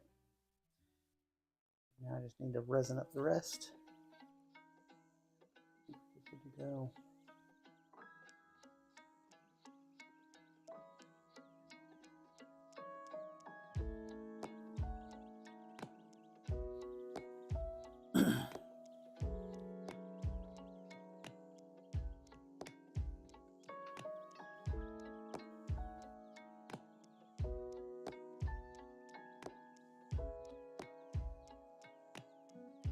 Yes. Gonna cover all of that.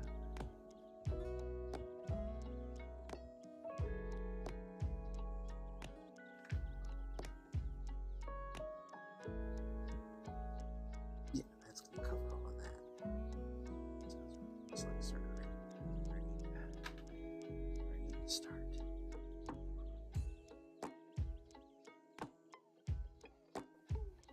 The contact, is it?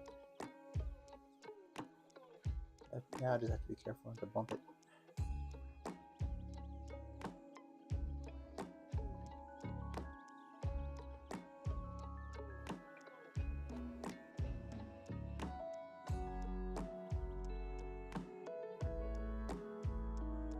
Safety first.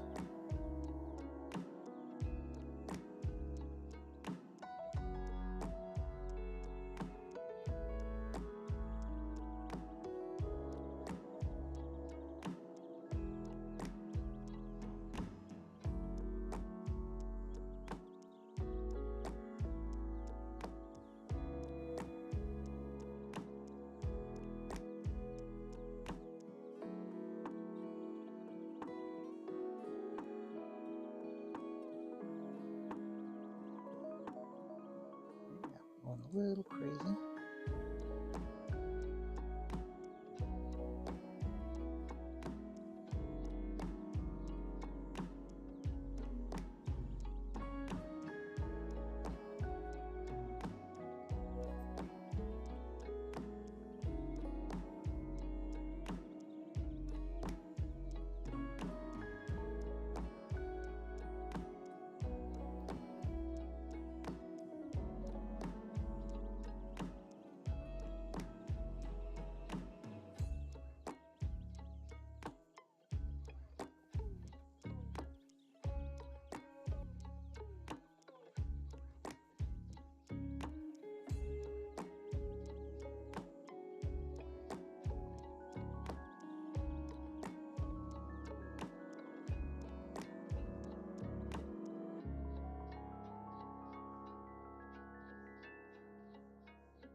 sand this anyways.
I get this little corner built up here so I can sand it down and it's flat again.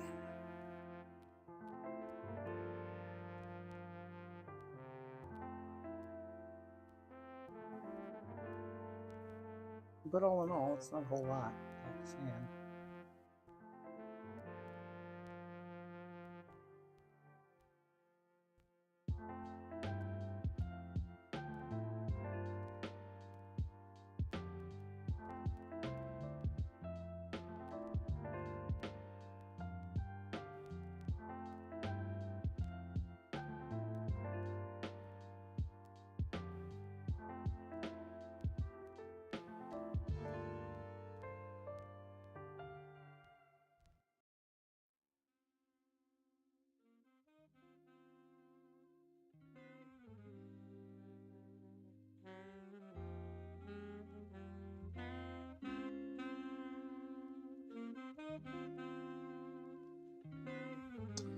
It looks lumpy right now, but should sand down nicely.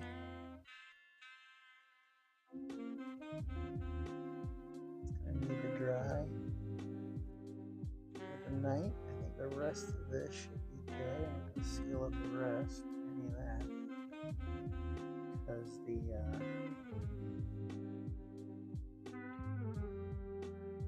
legs hide all the internal seam.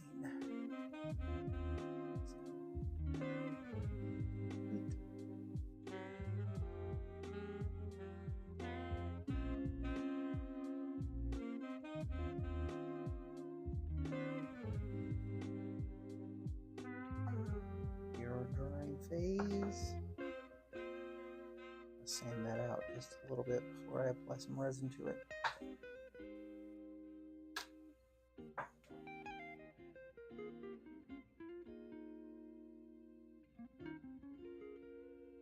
And I think I'll I want some like 600 grit sandpaper. I'm gonna go very, very light sanded job on this.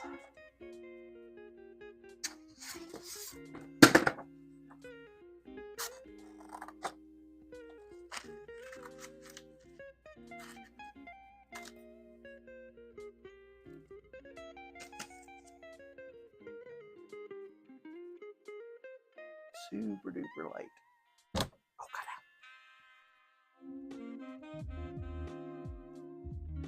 I forgot to turn on that yellow sucker.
See any of this?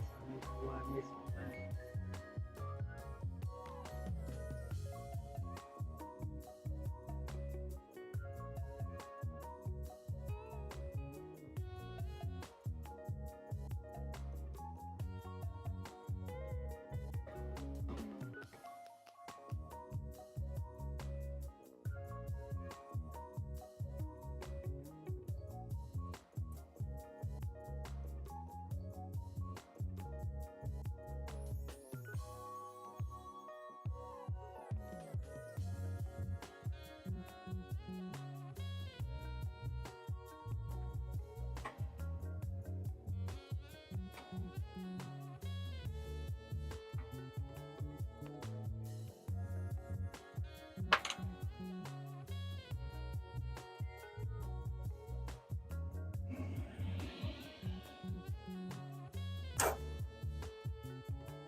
Yeah. The resin should fill in the rest.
Letting the little crevice right there.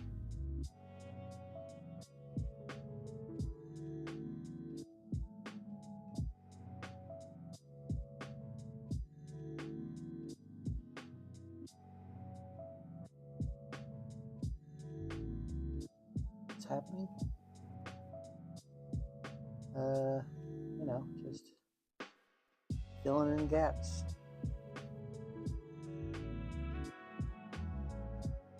What's happening with you?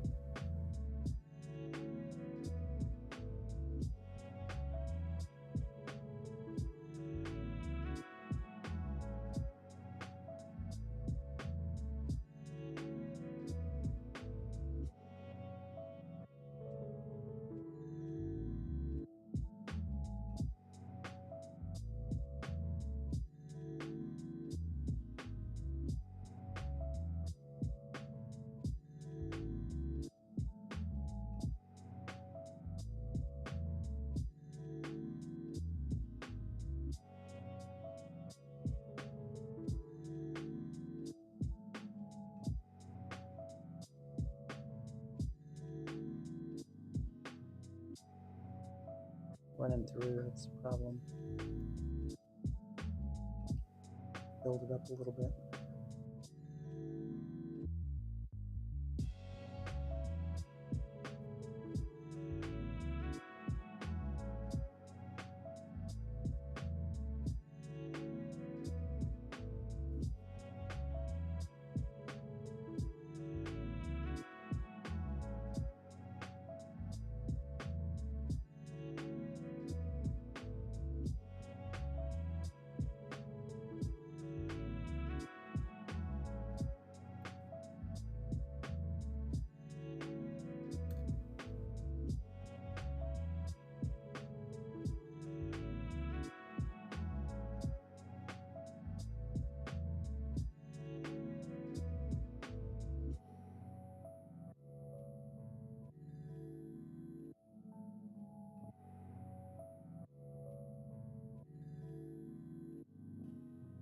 Try to work with the drip here.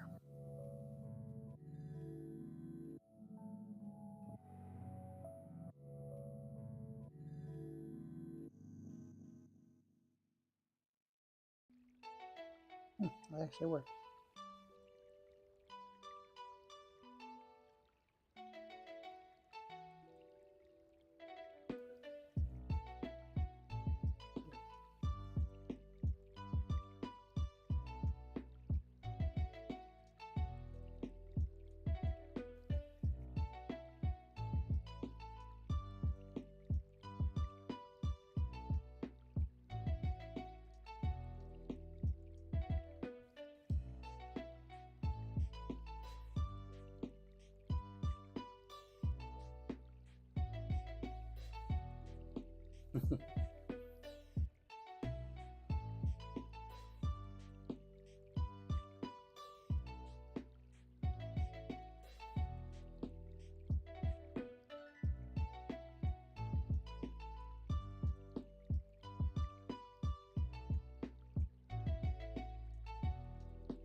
Bad.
These gaps down here fit together pretty nicely, but still gonna need to sand it. There's still a little bit of a gap in between here, but everything's visible, so it should be pretty easy to sand. I just don't want to like obliterate the model. Running right through his muscles.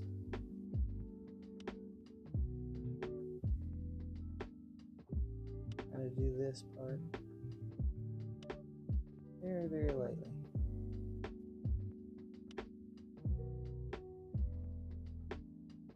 Seam is not super visible anyway.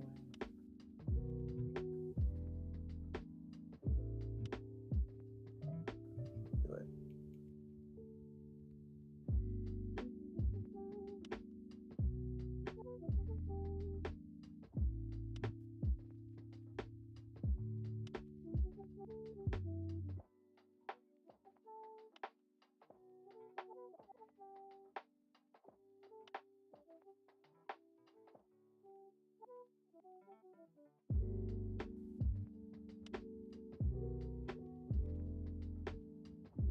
This one is a little more pronounced.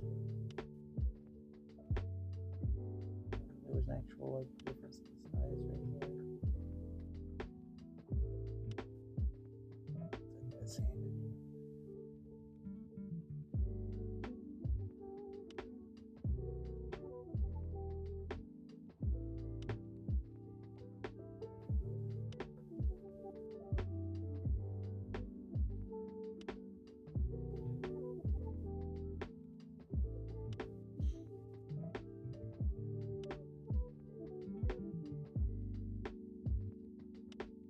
Alright, I've been at this for 5 hours. I think I'm probably going to finish up this leg. And then keep going. I don't know. I'll see how I feel. Might give another hour or so. I'm into it.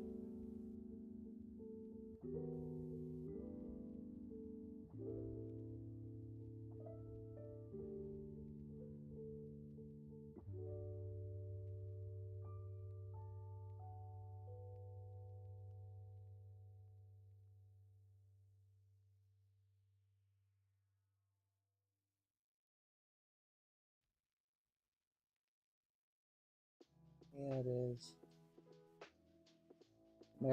Marathon stream. That's what you get from me.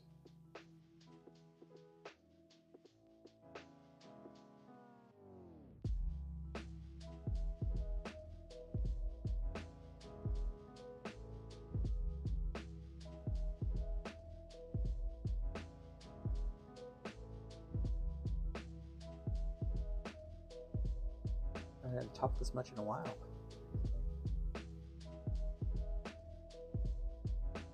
My voice is a little strained.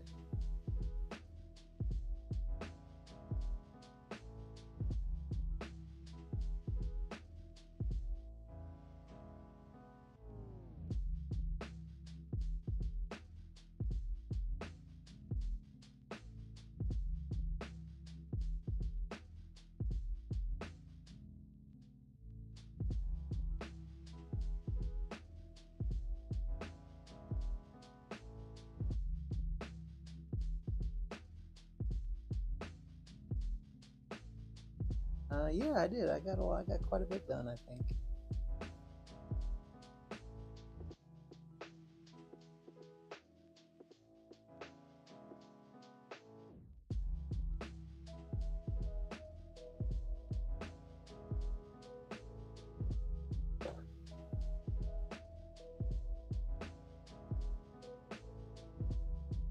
What I mean about this just being a weird place for the scene. Is right through the middle of his eye muscle.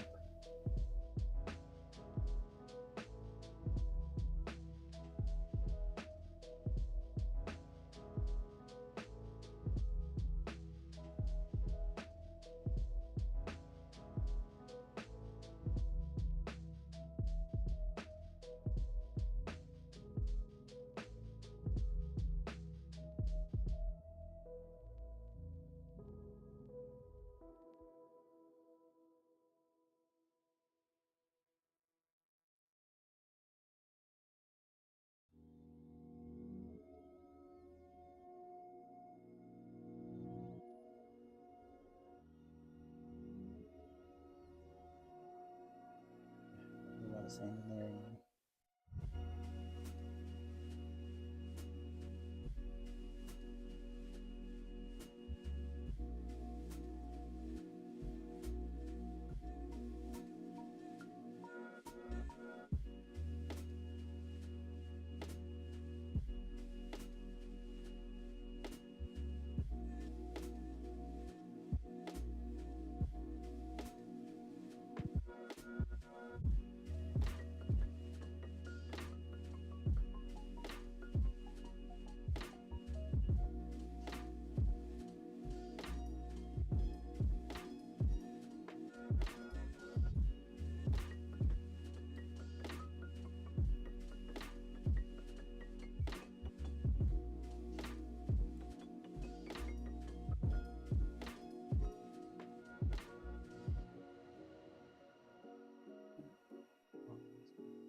Sanding.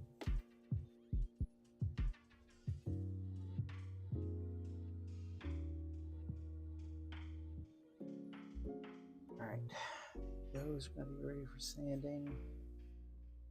I did the resin. Yeah, I did all that resin. That'll be ready.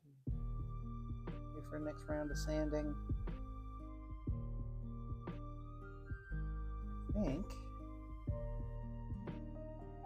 it for the parts that need treatment. Yeah, I think I'm gonna stop here. I got a fair amount done.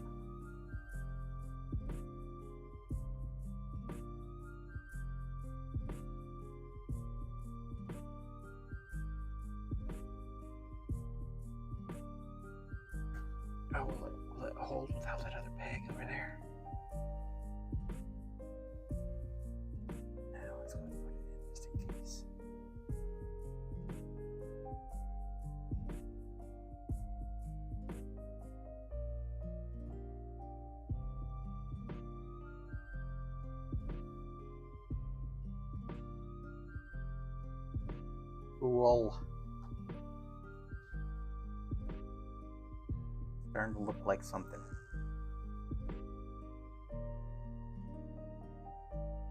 Yeah, I'm gonna let all that dry. And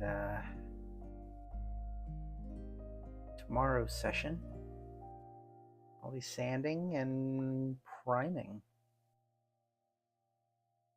Yeah, I think so.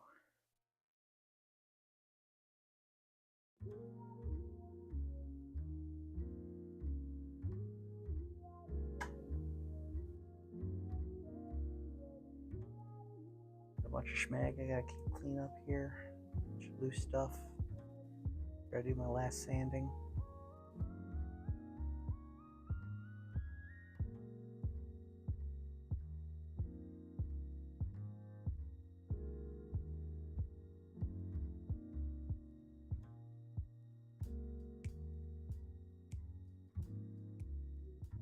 And these, like I said, I think I'll attach those later.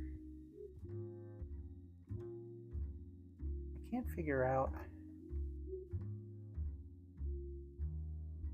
down here. That one, that finger goes in here. I get that. This finger goes right here. It hooks in like so. But this looks like it's got a cutout and it's just missing. A missing finger.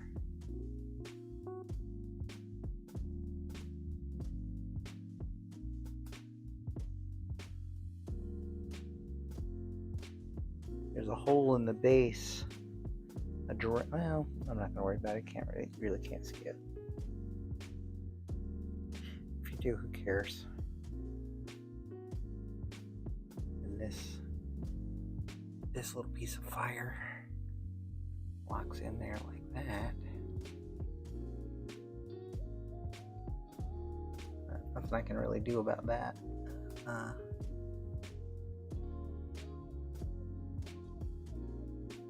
As far as the seam goes, I just have to glue it.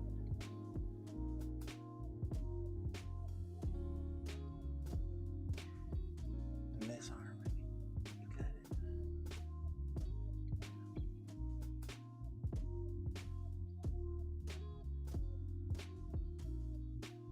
This. Let's see it together.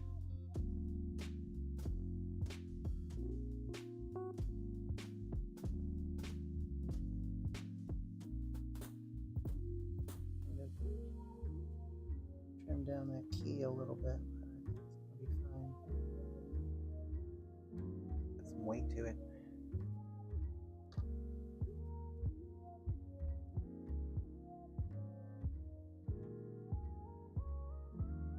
Get off this direction. Alright.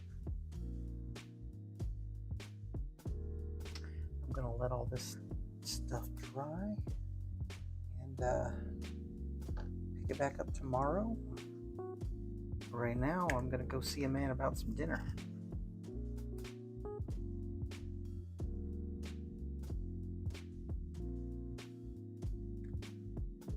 I think we're gonna order Chinese tonight. Kind of feeling like I want some dumplings. What's up, Douglas? I'm just getting ready to log off, man. You missed a 5-hour stream here. I'm getting ready to hang it up because my back hurts. But I did get quite a bit done.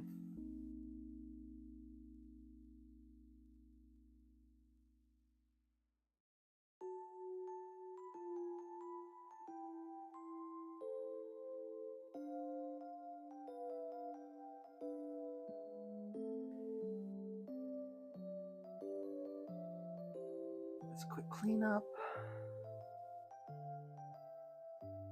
Present anymore.